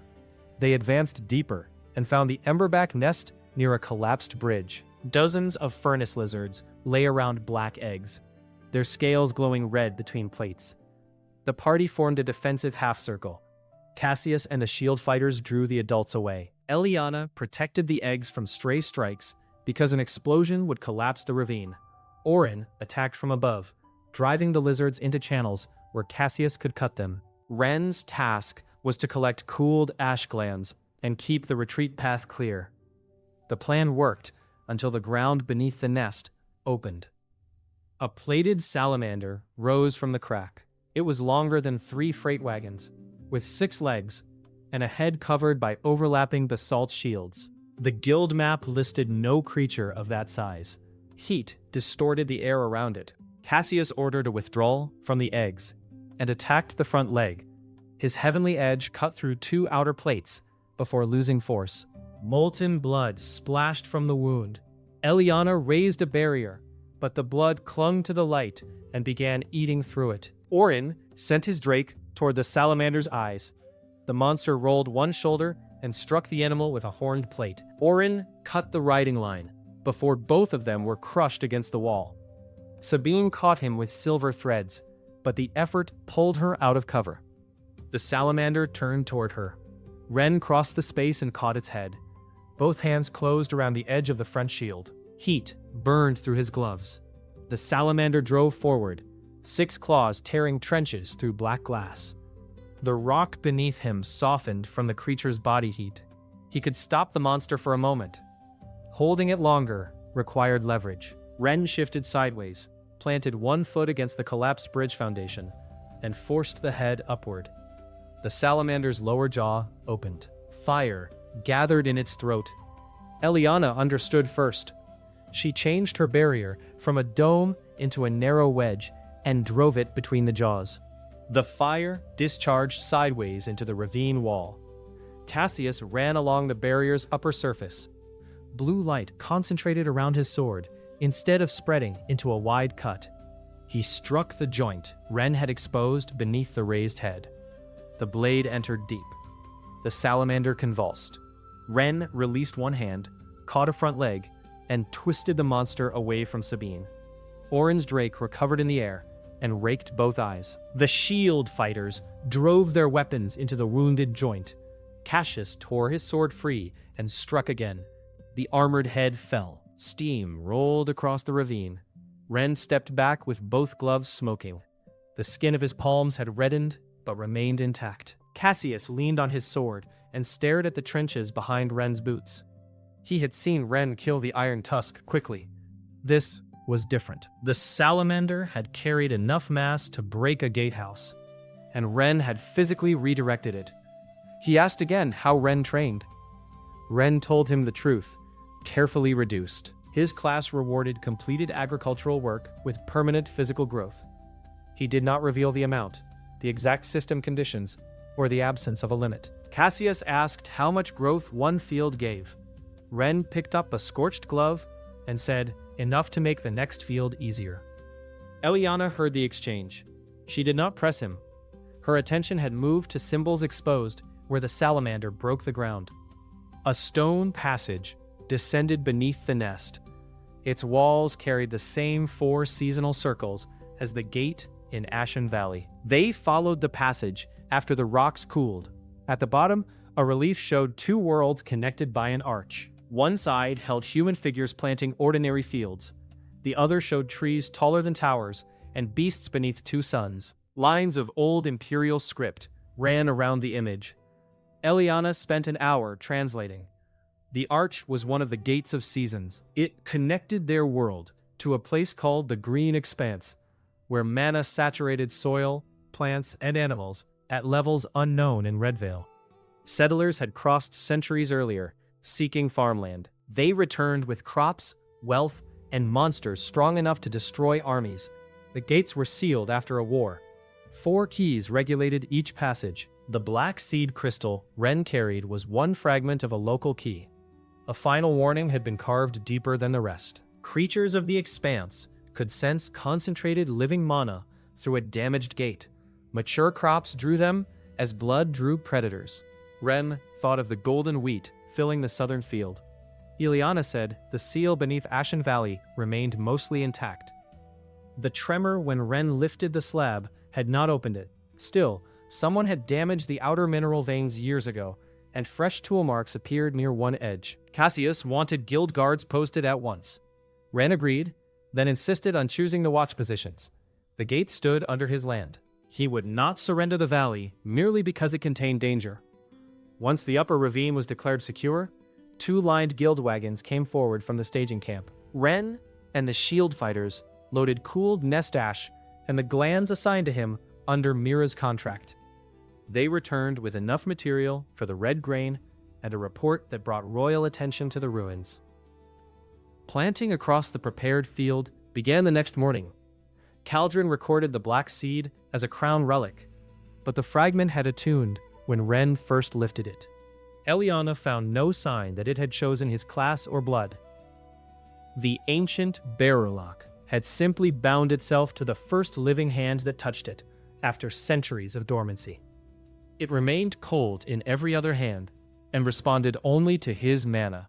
Placing it near the hollow in the gate made the damaged anchors pulse, while keeping it away left the seal quieter. Until royal scholars arrived, Caldron appointed Ren provisional custodian under the joint authority of the Crown and Red Vale. Eliana wrapped the fragment in a lead silk pouch marked with tamper runes, linked to her and Captain Orr's. The lower chamber was sealed, pending study. Captain Orr's assigned 4 city guards. Cassius left 2 vanguard scouts. The gate remained on Ren's land, but nobody treated it as an ordinary piece of private property. For several weeks, the arrangement held. Red grain turned from green to deep crimson. The golden wheat grew waist-high beyond it, each stalk carrying a faint gold line. Ren's workers expanded the storage yard and completed the new house. Mira moved the ledgers into the office without asking whether the room had officially become hers. Ren paid the final scheduled installment on the original East Ditch property, full title transferred into his name. The 24 crown debt that had once looked impossible was gone. He held the stamped deed for a long moment. The stamped title placed the land beyond academy offices and bursars. It remained his unless he sold it or lost it through his own choices. Thomas found him rereading the title and pretended not to notice. The 5th harvest began on an unusually warm afternoon in late autumn, 68 days after planting. Red grain cut harder than barley and left fine crimson dust on the workers' arms. Ren moved with the scythe teams, then helped load the heavy bundles. The crop had survived at 95%. At dusk, he finished the last narrow strip along the basalt trench. Mature crop retained, 95%. Reward, 10,000 free permanent stat points. Next qualifying cultivation scale, 16 acres. Minimum natural growth period, 120 days. Total harvest reward, earned, 50,000. Ren spread the points across strength, speed, endurance, and perception, preserving a smaller share for mana. His senses expanded through the valley. For one breath, he felt every irrigation line, every worker's step, and the deep pulse beneath the seasonal gate. Then the deep pulse changed, and a guard horn sounded from the northern ridge. 5 fire wyverns swept over the ash trees. They were leaner than true dragons, with hooked wings and narrow heads. Burning saliva fell from their jaws. The first stream struck an empty field and set dry stubble alight. The second angled toward the red grain stacks. Workers scattered with water hooks and canvas. Ren ran toward the storage yard. He jumped from the basalt terrace. The height should have been impossible. He rose above the roofline and met the lowest wyvern in the air. One hand caught the base of its wing. He turned his body, using the creature's speed rather than stopping it outright, and threw it into the irrigation reservoir. Water erupted over the bank. The second wyvern dived at him before he landed. Ren twisted past its claws and struck the jaw with the flat of his sickle. Bone snapped. The wyvern spun into an empty threshing floor. 3 remained above the golden wheat. Ren could kill them with thrown stones. A missed shot might tear through the crop. He chose smaller ammunition and lower angles. He snatched fist-sized pieces of soft clay from the channel wall, compressed them enough to hold, and threw upward from beneath each target. The first clay shot broke a wing joint. The second struck a chest and forced the wyvern to the ground, alive. The third creature climbed beyond his safe angle and inhaled for another flame stream. Orin's cliff drake appeared over the ridge. The young dragon tamer had been stationed near the gate. He guided his mount into a rising spiral, drew the wyvern away from the field, and locked its wing with a chain. Both creatures dropped. Orin released at the last instant. Ren caught the hostile wyvern by the tail before it struck the wheat and swung it into the empty road. The entire attack lasted less than 2 minutes. Workers rushed to smother the stubble fire. Thomas counted bundles. Mira checked the wheat boundary with a lantern. Damage remained below 1%. Cassius arrived after the last wyvern stopped moving. He looked at Ren, standing in a flooded ditch with a sickle in one hand and a wyvern tail in the other. This time, he did not ask how. He said only that the Crown Vanguard had 3 S-rank officers who could not have defended a field that quickly without burning part of it themselves. Ren released the tail and answered that they probably had less reason to care about the field. Beyond the ridge, one of the seasonal gate guards was missing. The second was found unconscious near the stair.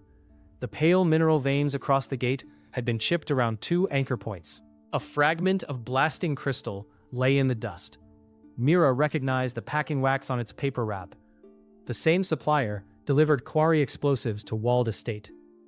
Captain Ors replaced the wounded watch with 12 city guards, closed the public ridge road, and sent riders to seize the supplier's delivery books. Eliana tested the black fragment and confirmed that carrying it closer would increase pressure on the damaged anchors. So it remained sealed on Ren's person, away from the gate. The packing wax justified an emergency investigation, but it did not identify who had placed the crystal.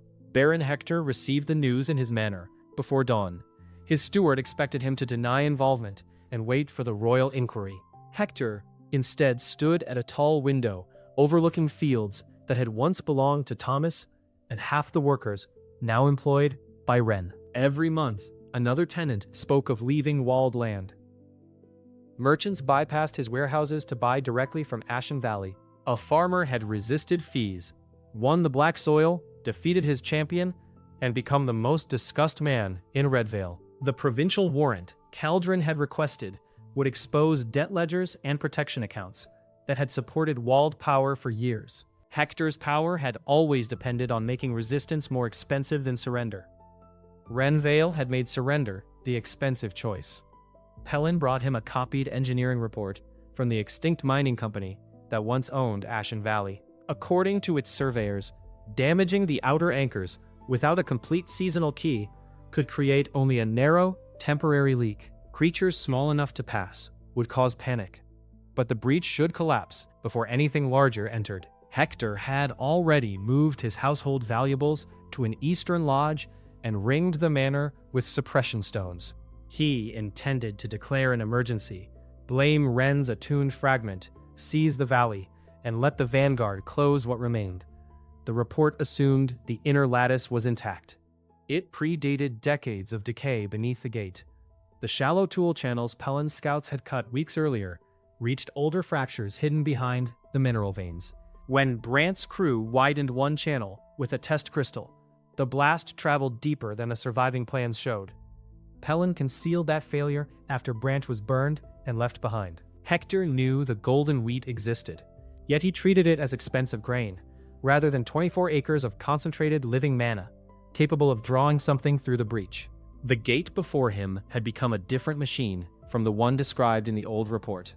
He turned from the window and ordered Pelin to move the remaining blasting crystals through the abandoned orchard culvert beyond the roads Captain Ors was watching. A small breach had drawn 5 wyverns. A larger one, Hector believes, would give him the emergency he needed without opening the world beyond it. Silence in the western forest gave the first warning. Ren stood on the Ashen Valley Ridge at sunrise and heard no birds beneath the trees. Deer tracks crossed the road in tight groups, all moving east. Burrowing animals had left fresh holes around the fields and traveled in the same direction, away from the sealed gate. The black seed crystal pulsed inside the lead silk pouch at his belt. Eliana's tamper rune remained unbroken, which meant the pressure came from the gate rather than anyone touching the fragment. He sent a rider to Red Vale and another to Cassius's camp. Then he crossed the forest alone, 10 miles west, the ground carried thousands of tracks. Ash hounds, horned deer, stone apes, and creatures that normally hunted one another moved through the same corridor. Their mixed tracks showed panic rather than formation. Every species was fleeing pressure from behind. Ren climbed a granite outcrop and looked toward the seasonal ruins. A dark line moved between the distant trees. He returned to the city before noon and reported a monster migration large enough to reach Red Vale within 2 days. Baron Hector was already in the council hall. The provincial warrant against his estate had not yet returned, and his title still protected him from detention on suspicion alone. He dismissed the warning as an attempt to delay taxes and frighten buyers away from estate grain. Hector argued that Ren had exaggerated every dispute since acquiring the valley. A few displaced beasts did not justify closing roads during harvest season. Captain Ors believed Ren. The guildmaster wanted scouts before declaring a city alarm. Merchants opposed evacuation because hundreds of loaded wagons waited for the autumn fair. The debate ended when Eliana entered carrying a broken survey crystal. Her golden braid had come loose, and soot marked one side of her white cloak. She had inspected the ravine seal with 2 vanguard scouts. The crystal failed because the mana pressure beyond the gate had tripled in one night. She confirmed that creatures were moving toward Ashen Valley from every western territory. Cassius arrived behind her and placed the horn of an A-rank stone elk on the council table. He had found it running with common deer. Red Vale rang the monster alarm before sunset. Ren did not wait for the council to design his defense. The golden wheat needed 3 more days to reach natural maturity. The heads had filled and turned pale gold, but the inner grain remained soft. Harvesting early would produce poor flour and fail the system's condition. Losing more than 20% would also destroy the reward. More important, the wheat field lay between the western ridge and the worker cottages, storehouses, and eastern road to Red Vale. Ren gathered every worker near the storehouse. He told families with children to move to Red Vale's inner district. Anyone who wanted to leave could take a week's pay, food, and a place on the wagons. He would not hold wages or housing against them. Most families left. Nearly every able worker returned after delivering them. Thomas explained their choice before Ren could argue. Walled tenants had spent years defending harvests that never belonged to them. These cottages, bonuses, and stores were tied to Ren's farm, but the lives built around them belonged to the workers. They would help protect those lives. Ren looked across the group. He knew which woman repaired harnesses, which brothers sang badly while digging, which young man sent half his pay to a sick mother in Red Vale. Months earlier, he had hired labor, because larger fields required hands. Somewhere between the first wages and the new cottages, the valley had stopped being only acreage. He divided the work. Thomas organized field crews and fire teams. Mira took the ledgers, title documents, and cash reserves to the city archive, then returned with medical supplies and every cart she could hire. Ren ordered her to remain behind the inner wall. She informed him that he could manage the farm or manage her, but attempting both would waste time. Ren chose the farm. They deepened the western ditches, filled reservoirs, cleared evacuation roads, and moved harvested red grain into stone storage. Ren performed the work of dozens. He carried whole tree trunks for barricades, lifted carts from mud, and carved spillways through rock so the irrigation system could flood selected approaches. Strength made each task fast. Planning decided whether it mattered. Cassius placed the vanguard at Red Vale's western gate. Eliana prepared a layered solar barrier over the outer district. Orin and his Drake mapped the moving packs from the air. Guild parties formed behind the city walls as reserves. The first wave reached the valley at midnight. Ashhounds came through the forest in scattered packs, driven by larger creatures behind them. Ren opened the upper spillway. Water flooded the first ditch and turned ash into sucking mud. Hounds lost speed as they crossed. Workers on the ridge pulled hooked ropes, closing timber gates around the trapped packs. Ren entered the enclosure with the iron tusk sickle. He moved in controlled arcs, striking necks and forelegs while keeping every blow below the height of the wheat beyond. The hounds attacked from 3 sides. He used fence posts as turning points, stepped over flame bursts, and drove bodies into the wet ditch where fire could not spread. A second pack tried the southern slope. Thomas rang 2 bells. Ren heard them above the fighting, crossed half a mile in moments, and found workers retreating from a pair of stone apes. Each ape stood 12 feet tall and used uprooted trees as clubs. Ren caught the first trunk near the end. The impact drove his boots into the bank. He pushed upward, exposing the creature's chest, then struck beneath the ribs with his free hand. The ape folded around the blow and rolled down the slope. The second threw its tree toward the golden wheat. Ren ran along the irrigation wall, jumped, and kicked the trunk aside. It spun over the southern road and crushed an empty cart. The ape charged while he landed. Ren pulled the iron gate from the spillway, used it as a broad shield, and drove the creature back into the flooded ditch. By dawn, the first wave had broken. The workers had lost 2 sheds, 1 empty cottage, and part of the northern fence. The wheat remained untouched. Red Vale suffered worse. Flying ember bats crossed above the outer wall and set roofs alight. Eliana's barrier stopped the largest swarm, but smaller creatures entered through smoke. Cassius led street teams from fire to fire, cutting monsters, while citizens formed bucket lines. Oren carried messages between districts after signal towers failed. The legendary group proved its value across the city. Their skills covered ground Ren could not defend alone. The second day brought larger monsters and less rest. Ren slept for 40 minutes against a granary wall, while Thomas counted damage. Endurance kept his body functional, but concentration still frayed.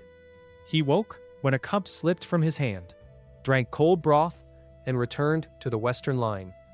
A herd of plated elk entered at noon. Killing them in the wheat approach would leave burning cores among dry stalks.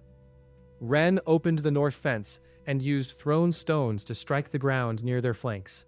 Each impact created a crater and pushed the herd toward bare moonroot fields. Oren's drakes swept low from the opposite side, guiding the leaders into the old quarry basin. Guild archers finished them there. The next attack came underground. Ren heard digging beneath the southern field and ordered everyone off the soil. Burrow maws erupted along the irrigation ditch, circular jaws tearing through clay. He collapsed the nearest tunnels with precise strikes, then poured reservoir water into the deeper network. The creatures surfaced in the empty road, where shield fighters met them. Every solution used something the farm already possessed. Channels became traps.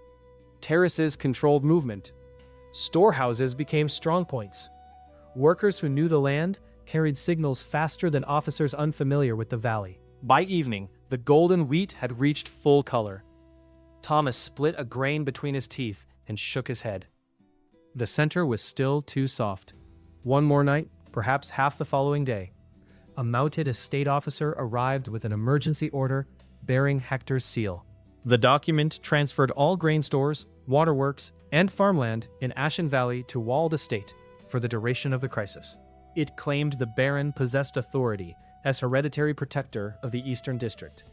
Mira read the order beside the field hospital. She pointed to the charter date and asked Captain Ors to compare it with the reforms enacted after the Northern Famine. Emergency confiscation now required approval from the city council or a royal assessor. The order had neither. The estate officer demanded compliance anyway. 50 walled guards waited on the road behind him. Ren walked from the western ditch with monster blood drying across his shirt. He did not threaten the guards. He informed them that entering the property under a false seizure order would place them between him and a nearly mature harvest. Several guards looked past him at the dead stone apes. The officer withdrew to request clarification. Mira watched them leave and said Hector was running out of legal methods. Ren answered that when legal methods failed, people like Hector kept the method and discarded the law. Thomas found the evidence that night. He and 2 workers were checking the old terrace road when they heard a man beneath a collapsed cart. The injured man was Brant, the collector Ren had thrown into compost months earlier. Burns covered one side of his body. A test crystal had detonated 2 nights earlier, while Pellin's crew widened the shallow channels Eliana had noticed around the gate. The others had assumed Brant would die and left him beneath the wreck. Brant believed Walled Estate had abandoned him and intended to blame the dead crew for everything. He had kept a duplicate haulage sheet as insurance. On its face, Pellin had listed 12 blasting crystals as drainage braces for an orchard project. Brant had written the true cache locations and crew names on the reverse. The paper did not confess the crime by itself. His recorded testimony supplied the meaning. In exchange for treatment and protection, Brant described the plan to widen the breach, drive monsters toward Ashen Valley, and hire witnesses who would claim Ren had activated the gate with the black fragment. Mira matched his haulage numbers to the supplier invoices, the packing wax found near the anchors, and the recent coin batch carried by the deed thief. Captain Ors sent a squad to the first cache. They recovered 6 crystals and arrested 2 men named on Brant's list. Mira recorded the statement on 3 separate crystals before Brant finished. The combined evidence gave Caldron authority to issue an emergency detention summons while the provincial warrant was still on the road. Captain Ors sent riders to Walled Manor and the watched estate roads. Hector had already left through the abandoned orchard culvert. He took 20 loyal guards, the master ignition crystal, and the old quarry track toward the Gate of Seasons. The main charges had been hidden in the anchor channels during the earlier sabotage. Ren learned this as the largest wave yet struck the valley. His first impulse was to run for the gate. At his current speed, less than 2 miles should have meant minutes. Then the northern barricade broke. 3 ogres entered the road between the Golden Wheat and the field hospital, while the tusked crawler pushed directly toward the workers' cottages. Leaving might stop Hector. It would also leave hundreds of people and the crop undefended at the exact moment the third wave reached them. Ren made the choice instead of pretending there was none. He ordered Orin to carry Eliana over the ridge and sent Captain Ors with her fastest mounted guards along the quarry track. Ors had arrest authority. Ren remained where only his strength could hold the valley approach. Ogres in natural stone armor advanced between packs of hounds. Winged lizards circled above them. A tusked crawler wider than the road pushed fallen trees ahead of its shell. With Eliana and Orin racing toward the gate, Cassius reorganized the remaining Golden Generation outside Red Vale's west wall. The Heavenly Swordsman climbed the broken crawler shell and released a sky cut that split an ogre from shoulder to hip. 2 barrier mages marked safe lanes through the chaos, while Vanguard shield fighters held the openings. Sabine ran between fallen guards with silver threads stretched from every finger. Ren held the valley approach. He used a boulder as an artillery shot against the crawler, then closed before the creature recovered. Its shell plates overlapped toward the rear. He struck the front, forcing it to curl, and rolled the enormous body into a prepared trench. Workers released water from both reservoirs. The trench became a moat, trapping hounds and extinguishing flame. An ogre broke through the north barricade and reached the first line of Golden Wheat. Ren intercepted its club with his forearm. The enchanted stone edge cut through his sleeve, but did not break bone. He twisted beneath the weapon, lifted the ogre by its belt, and threw it back across the road into 2 others. A winged lizard dived at the exposed stalks. Mira, still near the field hospital despite every order, fired a rope bolt from a wagon crossbow. The hook caught one wing. Workers pulled together, dragging the creature low enough for Ren to strike it away from the crop. The third wave collapsed near dawn. Smoke covered the western sky. Red Vale's outer wall had cracked in 3 places. More than 100 people were injured. The fields remained above the system threshold, though one corner had burned and several rows were crushed. Thomas measured the damage at 12%. The wheat needed only a few more hours. While the last of the third wave broke against the valley, Orin had already reached the gate, with Eliana clinging behind the saddle. Captain Ors and 8 riders arrived moments later. Hector's men had used a quarry vent below the watched road, dropped a stone partition behind 6 members of the reinforced watch, and overwhelmed the outer post during the monster alarm. 2 surviving guards still held the lower stair when Ors reached them, 4 anchor channels were already packed with crystals. Eliana severed the first ignition line with a solar blade. Orz's guards took the second after a close fight on the stair.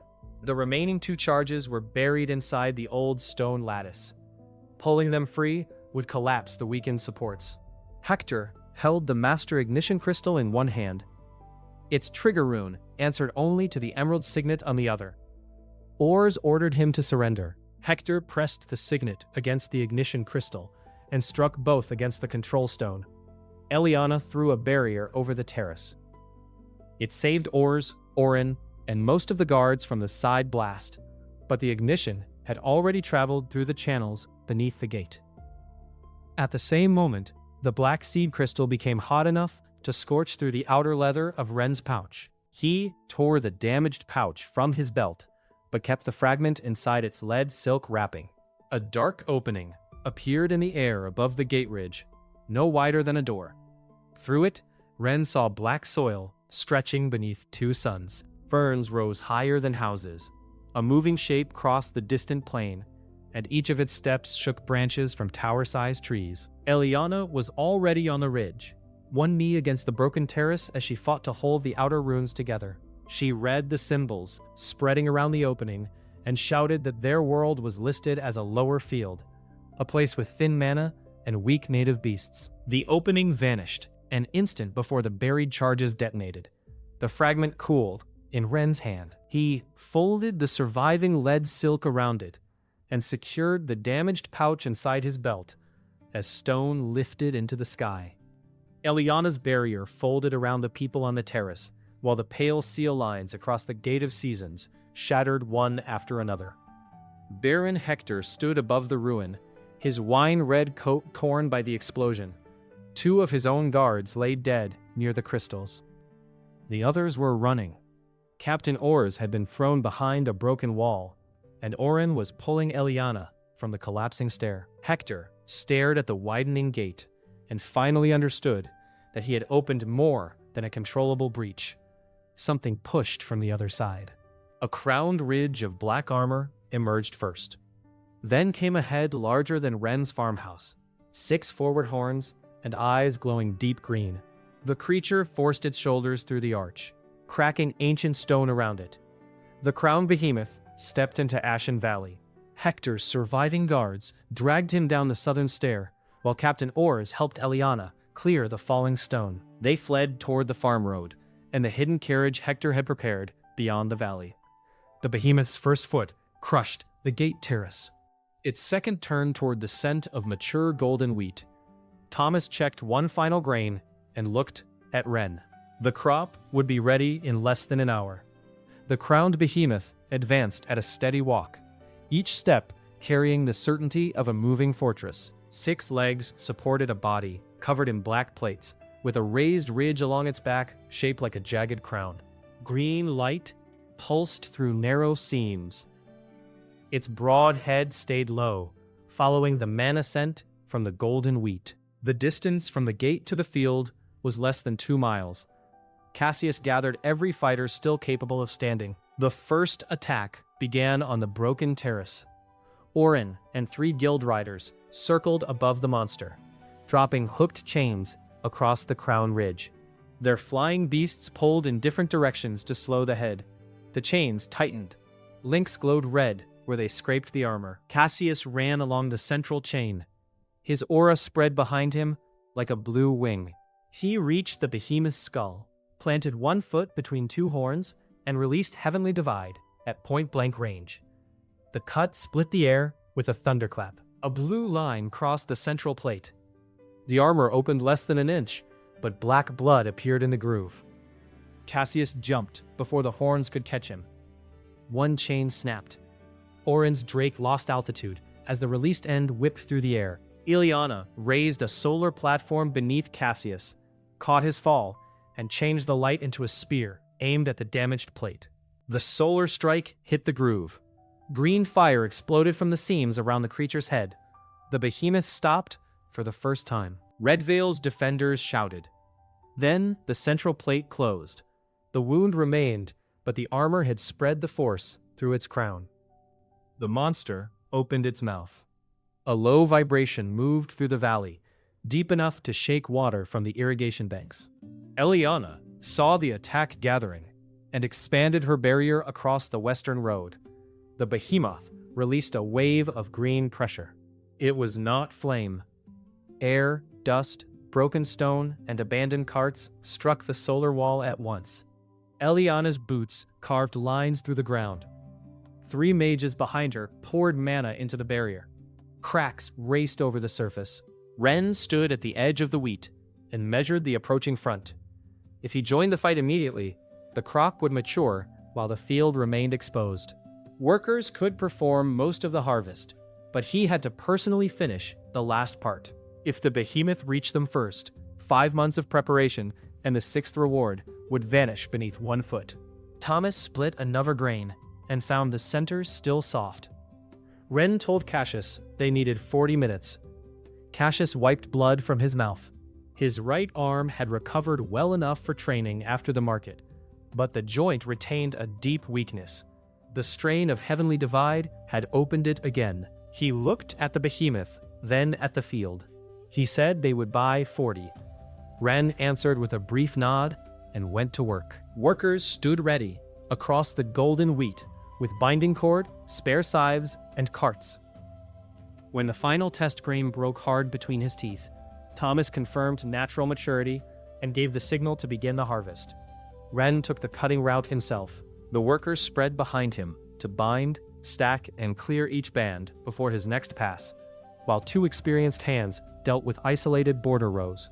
He entered through the damaged western quarter first, because crushed and burned sections had to be checked before the system could confirm the surviving percentage. He moved faster than any eye could follow, yet speed did not turn the work into destruction. The sickle met every stalk at the same height. His free arm caught each falling band, looped prepared cord around it, and laid the finished bundle behind him. When grain leaned from the shock waves, he changed direction and cut with the stalks, rather than across them. Thomas marked immature patches and kept carts off soft ground. Mira updated the field map, while relaying battle signals from the ridge. Behind them, the legendary group attacked again. Cassius changed tactics. He stopped aiming at the crown and targeted the front legs. The behemoth's armor was thinner around the joints because 6 limbs needed room to move. Sky cuts struck from alternating sides, forcing the monster to shift weight. Shield fighters drove enchanted stakes into the ground. Orin looped chains around the rear ankle. When the behemoth lifted a front leg to break Cassius, the guild teams pulled the opposite rear leg toward a flooded ditch. The creature stumbled 1 step. Eliana concentrated sunlight into a narrow beam and burned the exposed joint. Black armor reddened. Sabine spread healing threads through the front line, so wounded fighters could remain standing long enough to retreat in order. Every coordinated attack forced the behemoth to spend time and strength for another yard. The monster adapted. Green light moved from its crown into the earth. Stone spikes erupted beneath the chain teams. 1 guild fighter disappeared under a rising slab. Orin cut the rear chain and dived to pull 2 others from the collapsing trench. Cassius leaped to the side as a spike tore through his cloak. The behemoth advanced. 30 minutes remained. Ren had cleared the damaged western quarter during the first 10 minutes and was already crossing the central field. The crop had matured unevenly near the burned corner. Scorched stalks could not count as gathered, but the surviving heads were ready. The system panel showed 79% of the original plantings still viable, then changed to 81 as workers recovered a flattened strip Thomas had thought lost. Barely enough. A new danger arrived from the south road. Baron Hector rode from the gate ruins with 8 estate guards and 3 mercenaries. Dust covered his wine-red coat. 1 sleeve was burned. His face had lost the careful control he carried into council meetings. A hidden carriage, forged border papers, and the valuables moved from his manor waited beyond the southern ridge. Hector still intended to flee. First, he needed the behemoth to kill the 1 man fast enough to catch him. He had watched the pattern for months. Every major change in Ren followed a harvest. Radishes came before the broken collectors. Beans came before the restored canal. Barley came before the iron tusk. Moonroot came before Garrick's defeat. Red grain came before the wyverns fell from the sky. The exact reward remained hidden from Hector, but the pattern told him the crop mattered. If he burned the wheat before completion, Ren would lose whatever increase he expected. The behemoth would reach him at his current strength, and the chaos would cover Hector's flight. The estate guards carried oil jars. Mira saw them first. She ordered the Norris carts to block the farm road. Thomas sent workers away from the confrontation and continued the harvest. Nobody needed to be told that every hand lost to panic gave the behemoth another yard. Hector halted before the carts and announced that Ren had activated forbidden ruins, drawn monsters into Red Vale, and refused lawful emergency orders. He claimed authority to burn contaminated crops before their mana attracted more creatures. Mira climbed onto the lead cart with 3 recording crystals in one hand and Brant's duplicate haulage sheet in the other. Her copper braid had partly come loose, and dust streaked her face. Her voice still carried across the road with the clarity of a market seller announcing final prices. She read the false orchard shipment numbers aloud, named the crystal cache Captain Orrs had already seized, and played Brant's confession. Then she displayed Caldron's detention summons bearing the royal seal. Captain Orrs emerged from the lower trench with 12 city guards. Hector's own men began looking at one another. "Burn the field," the Baron ordered. Only 2 obeyed. One mercenary threw an oil jar over the carts.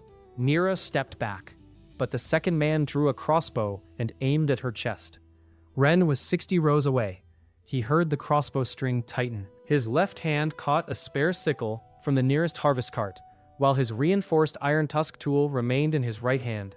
The spare sickle crossed the field in a flat silver curve. The handle struck the crossbowman's wrist before he fired. The bolt buried itself in the road. The blade continued through the oil jar, carried it away from the wheat, and pinned the broken clay against a bare fence post. Ren did not stop harvesting. The iron tusk sickle cut the next band of wheat before the thrown tool stopped vibrating. Hector drew a sword and climbed onto the cart toward Mira. Captain Orrs ordered him to surrender. He swung at the first guard who approached. Ren crossed the distance between 2 falling stalks. He appeared on the cart, caught Hector's sword near the hilt, and twisted it from his hand. The Baron tried to strike with his emerald ring, which concealed a short poisoned needle. Ren caught that wrist too. Hector accused him of forgetting his place. Ren looked at the oil spreading safely in the road, the workers cutting grain under a sky darkened by the behemoth, and the city guards carrying men wounded by Hector's breach. "This is my place," Ren said. Then he struck Hector once with the heel of his hand. The Baron left the cart, crossed the ditch, and landed in waist-deep irrigation water. Captain Orrs pulled him out, removed the ring, and bound his hands with suppression cord. The remaining estate guards surrendered. 2 began speaking before Orrs asked questions. Helen, captured by the riders near the gate after Hector abandoned him, arrived under guard minutes later and confirmed the crystal deliveries, the anchor channels, and the plan to manufacture witnesses. The human battle for Ashen Valley ended beside a field that continued to be harvested, while the man trying to seize it was arrested. The behemoth broke the final guild stakes and entered the outer terraces.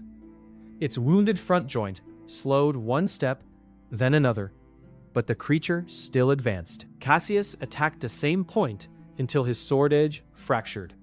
Oren's Drake lost part of one wing membrane and could no longer fly. Eliana's solar barrier had become a narrow shield around the road because she lacked mana for anything larger. 20 minutes remained in the field. Ren returned to his section. He increased speed. Bundles formed in continuous lines. Carts rolled behind him as workers loaded them. Thomas directed everyone toward the last central patch. The behemoth reached the first empty moonroot beds. Cassius stood in front of it with a broken sword. His blue aura flickered.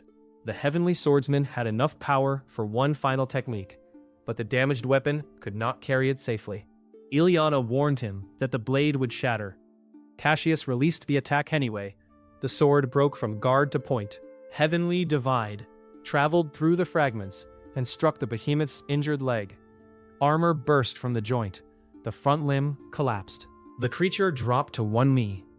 Cassius was thrown backward by his own released aura. Sabine caught him with her last healing threads.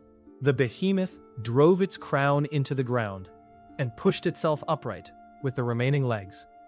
Cassius had bought 6 minutes. Ren reached the last central rows. Workers cleared away. The final section belonged to him. He cut, caught, bound, and placed. The behemoth crossed the outer boundary of Ashen Valley's main field. Its damaged front foot came down across 12 unharvested rows. Golden heads vanished beneath black armor. Ren's perception followed every surviving stalk, while the system measured the crop. 79.8%, a fraction below the required threshold. Thomas shouted from the burned corner. One flattened patch remained beneath a collapsed fence. The grain was mature and unburned, but gathering it would cost time. Ren changed direction. He reached the flattened patch, lifted the entire fence section, and cut beneath it without letting the rails crush the heads. Workers caught the bundles as he threw them toward the safe line. 80.1%. The system condition was satisfied. One final standing cluster remained beside the original irrigation marker. Ren returned across the field and reached it as the behemoth crushed the western fence. The enormous foot came down on a section already harvested. Soil erupted around the claws. Another step would enter the surviving wheat. Ren cut the final stalks. Full harvest completed. Mature crop retained, 80.1%. Personal completion confirmed. Reward, 10,000 free permanent stat points. Next qualifying cultivation scale, 32 acres. Minimum natural growth period, 150 days. Total harvest reward earned, 60,000. Ren placed 5,000 points into strength, 3,000 into speed, and 2,000 into perception. The system granted exactly what it had promised, permanent attributes and nothing more. Ren's class remained farmer, and the sickle in his hand remained a farm tool reinforced by an armorer.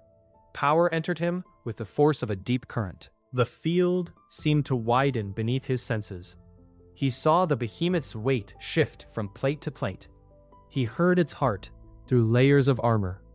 He felt the weakness Cassius had carved into the front joint, and the hairline fractures Eliana's solar strike had left across the crown. The behemoth raised its foot over the surviving crop. Ren stepped beneath it. He caught the descending limb with both hands. The impact drove him waist-deep into the soil. A circular shockwave flattened empty stubble around him and threw carts onto their sides. The earth groaned beneath the combined mass. The foot stopped. For the first time, the crowned behemoth encountered something in the lower world that refused to move. Ren pushed upward. The monster's body tilted. Its other front leg scraped trenches through the field. Green light surged along the crown, and the creature forced more weight down. Ren's arms shook. Soil compressed against his ribs. 60,000 points gave him enough force to resist, not enough leverage to lift a fortress while buried. He released one hand, drove it into the packed earth, and pulled himself sideways beneath the foot. The limb crashed into the hole he left. Ren emerged beside the damaged joint. He struck it with his shoulder. The armor Cassius had broken folded inward. The leg buckled. The behemoth's head swung low, horns tearing through the air. Ren ran along the curve of the nearest horn, reached the base, and kicked against the skull. The monster turned away from the wheat. It recovered with terrifying speed. A rear leg swept across the ground. Ren jumped, but the armored tail followed from above and struck him through a storehouse wall. Stone and timber collapsed. Mira called his name from the field road. Cassius tried to stand and failed. The behemoth turned back toward the crop. Ren came through the far side of the ruined storehouse, carrying a roof beam off one shoulder. Blood ran from a cut above his amber eye. His ribs hurt for the first time since the first harvest. The tail had enough force to injure even his reinforced body. He threw the beam beneath the monster's damaged front foot as it stepped. The timber shattered, but the momentary change in height shifted the behemoth's balance. Ren reached the side of its head, caught the lower horn, and pulled. The creature resisted.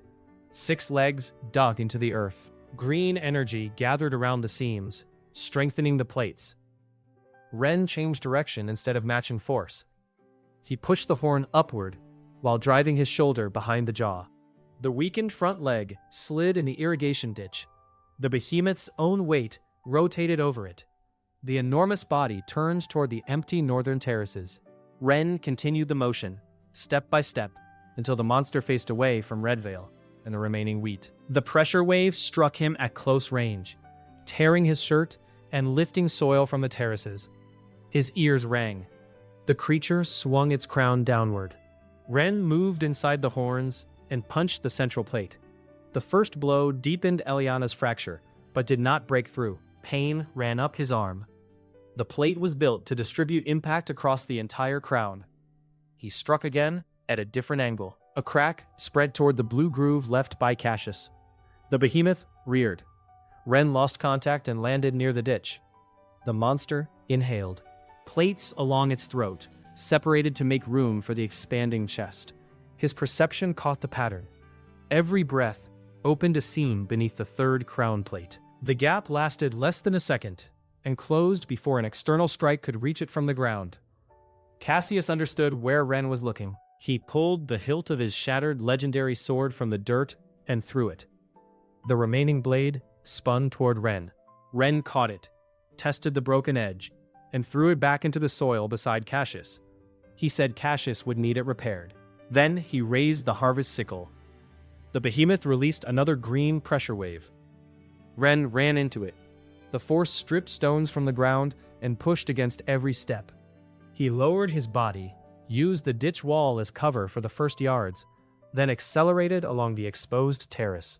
The air pressed hard enough to tear skin from his knuckles. He jumped onto the damaged front leg, crossed the shoulder, and reached the crown as the monster inhaled again. The plates opened. Ren drove his fist into the fractured central armor. This time, the force did not spread.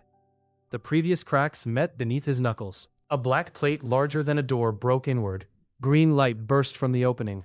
The behemoth threw itself sideways, attempting to crush him against the ground. Ren hooked the sickle into the edge of the broken plate and held on as the creature rolled. The curved blade bent, but did not release. At the last moment, he pulled himself over the crown ridge while tons of armor struck the terrace. The impact opened a crater. Ren ran down the behemoth's back. The crown plates shifted beneath him. Spines rose from the seams, forcing him to change path. The monster twisted toward the Gate of Seasons. It was no longer interested in wheat.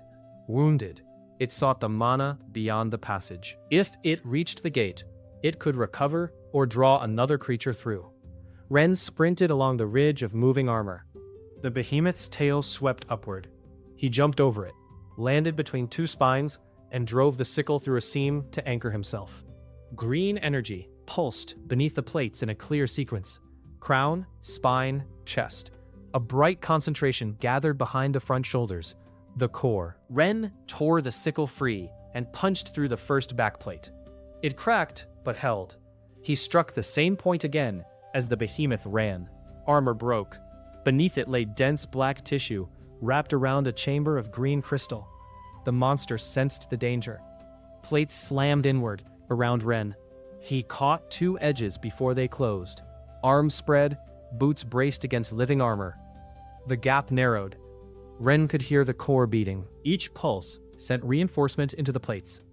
If he released either hand to attack, the armor would crush him before he reached the crystal. He drove the sickle handle between the edges as a brace.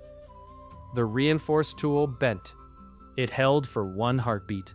Ren released both hands, dropped into the opening, and struck the crystal with his fist. The first blow shattered the outer tissue. The core flashed. Green energy erupted through the chamber and burned across Ren's arms. The sickle brace snapped above him. Plates began closing. He struck again. A crack split the core from top to bottom. The behemoth reached the gate terrace. 1 front foot entered the black stone arch. Ren drew back his arm and delivered the 3rd blow through the fracture. The core exploded. Green light vanished from every seam at once. The behemoth's legs folded. Its momentum carried the body across the terrace, but Ren had already turned it away from the valley. The enormous head struck the ground beyond the final irrigation wall. The crown ridge plowed through empty ash fields and stopped less than 100 yards from the gate. The surviving storehouses and houses remained standing.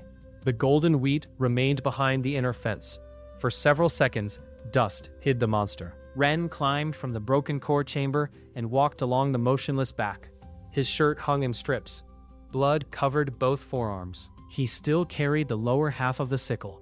Cassius waited near the crater, supported by Eliana. The heavenly swordsman's face was pale from exhaustion. He looked at the dead catastrophe-rank creature, then at the word farmer, still printed on Ren's class card, where it had fallen from his torn pocket. Cassius asked the question he had been carrying since the market. "What is your real class?" Ren picked up the card, wiped dust from it, and handed it over. "I told you, farmer." Cassius read the single ordinary word. This time, he did not try to explain it away. Behind them, the behemoth's broken core began to pulse again. The black seed crystal rose from Ren's torn pouch. It floated above the corpse and drew green fragments from the shattered chamber. Across the terrace, the Gate of Seasons answered. Black stone cleared of mineral veins. The arch filled with light beneath two distant suns. For the first time in centuries, the passage to the green expanse opened completely. The Gate of Seasons remained open, but Ren did not walk through it that day. Ren Vale had wounded people, damaged walls, burned homes, and 3 fields full of monster corpses. 9 defenders and 4 civilians had died during the waves. 1 guild fighter, buried beneath the behemoth's stone spike, survived because Sabine had kept a healing thread attached to him until workers dug through the slab. More than 100 others needed treatment. The behemoth's body blocked the old terrace road. Green energy leaked from its broken armor in waves that made nearby weeds grow a foot overnight. Caldron placed the carcass and 200 yards around it under royal quarantine. Alchemists drained the remaining fluid into warded cisterns. Masons redirected the road, and farm crews cleared smaller monster bodies from the channels before decay could poison the water. The surviving red grain stores and 80.1% of the golden wheat fed the city, while western roads remained closed. The military bakery accepted its emergency grain at the contracted price, clearing the royal granary seed note before relief money arrived. For the first time, Red Vale's council treated the farm as part of the city's food security, rather than merely property that had been defended. Ren spent the first hours after the battle carrying injured defenders to Eliana's healers. His own burns closed under her sunlight, though she warned that even his endurance could not replace sleep forever. Ren answered by sleeping 4 hours in the field hospital, waking before dawn, and beginning the damage count with Mira. She had already listed every destroyed fence, shed, cart, roof tile, wheat row, and barrel. The total came to 32 gold crowns and 18 silver marks. Captain Oris thought presenting an invoice after a catastrophe rank attack was unreasonable. Mira thought losing track of 32 crowns was unreasonable. Ren submitted the claim to the city relief office and attached the monster salvage statement. The crowned behemoth had crossed his registered land, damaged a maturing crop, and been killed by him. Under the same law that gave him the iron tusk, the carcass belonged to Ren after royal researchers removed dangerous materials. Nobody attempted to dispute it. Baron Hector spent the next 2 weeks in a suppression cell beneath Red Vale Hall.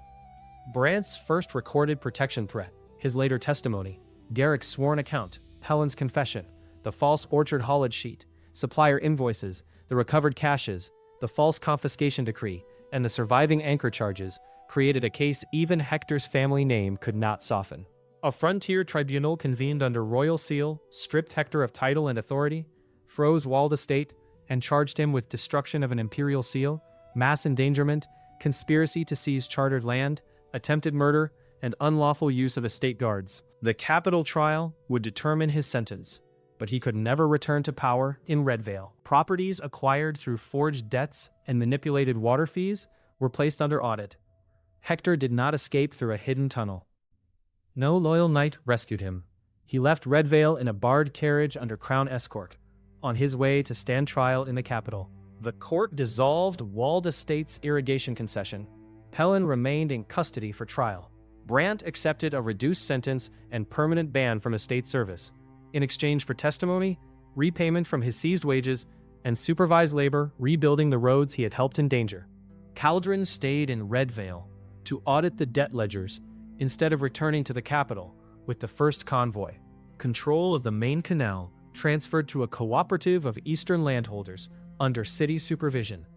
Thomas received the deed to 4 acres that had once belonged to him. He read the document, placed it on the table, and went outside to shout at workers for stacking lumber incorrectly. Ren later found him sitting alone on the new boundary stone with both hands over his face. Other seized fields were returned where records proved illegal foreclosure.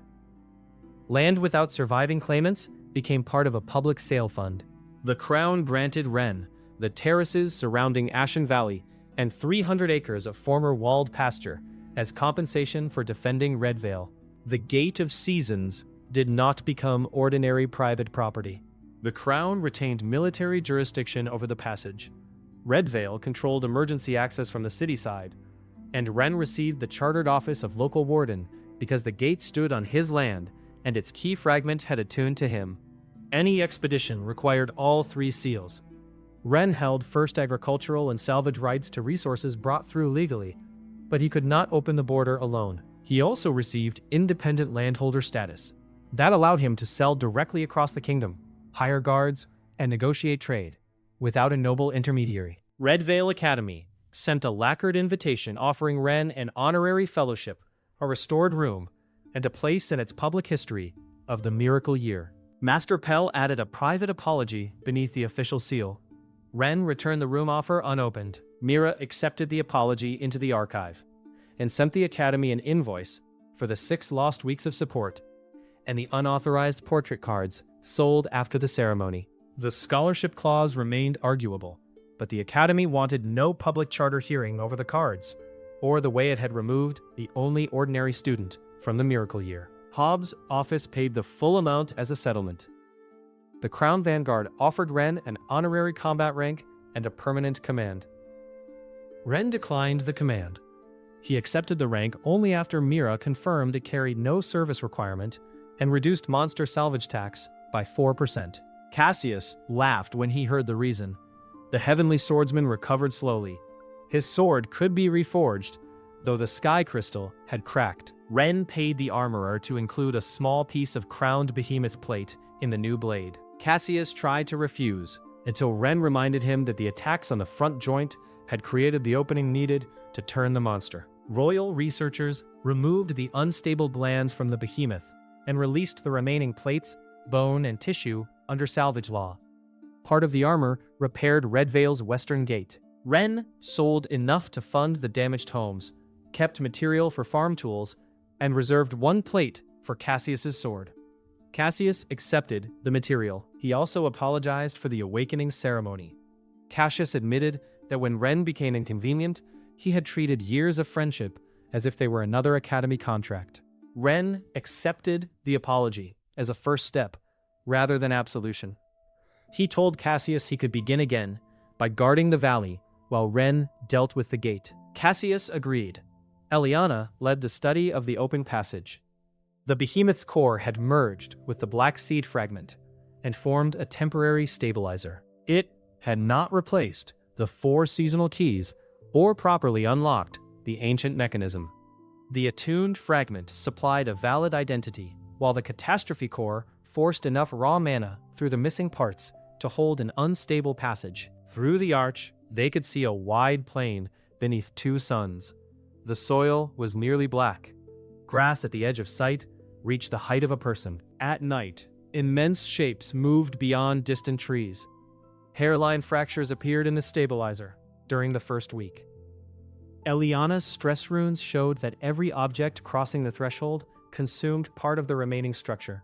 Small probes returned safely. A loaded cart, pushed halfway through on a tether, caused a measurable drop. The far anchor answered inconsistently, which meant nobody could promise the passage would remain open.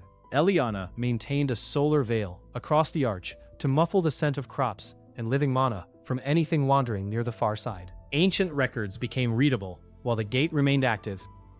The crowned behemoth that nearly destroyed Red Vale had not been an elder or a ruler in the green expanse. Its core pattern identified it as an immature foraging beast, dangerous mainly because it followed concentrated mana crops through weak passages.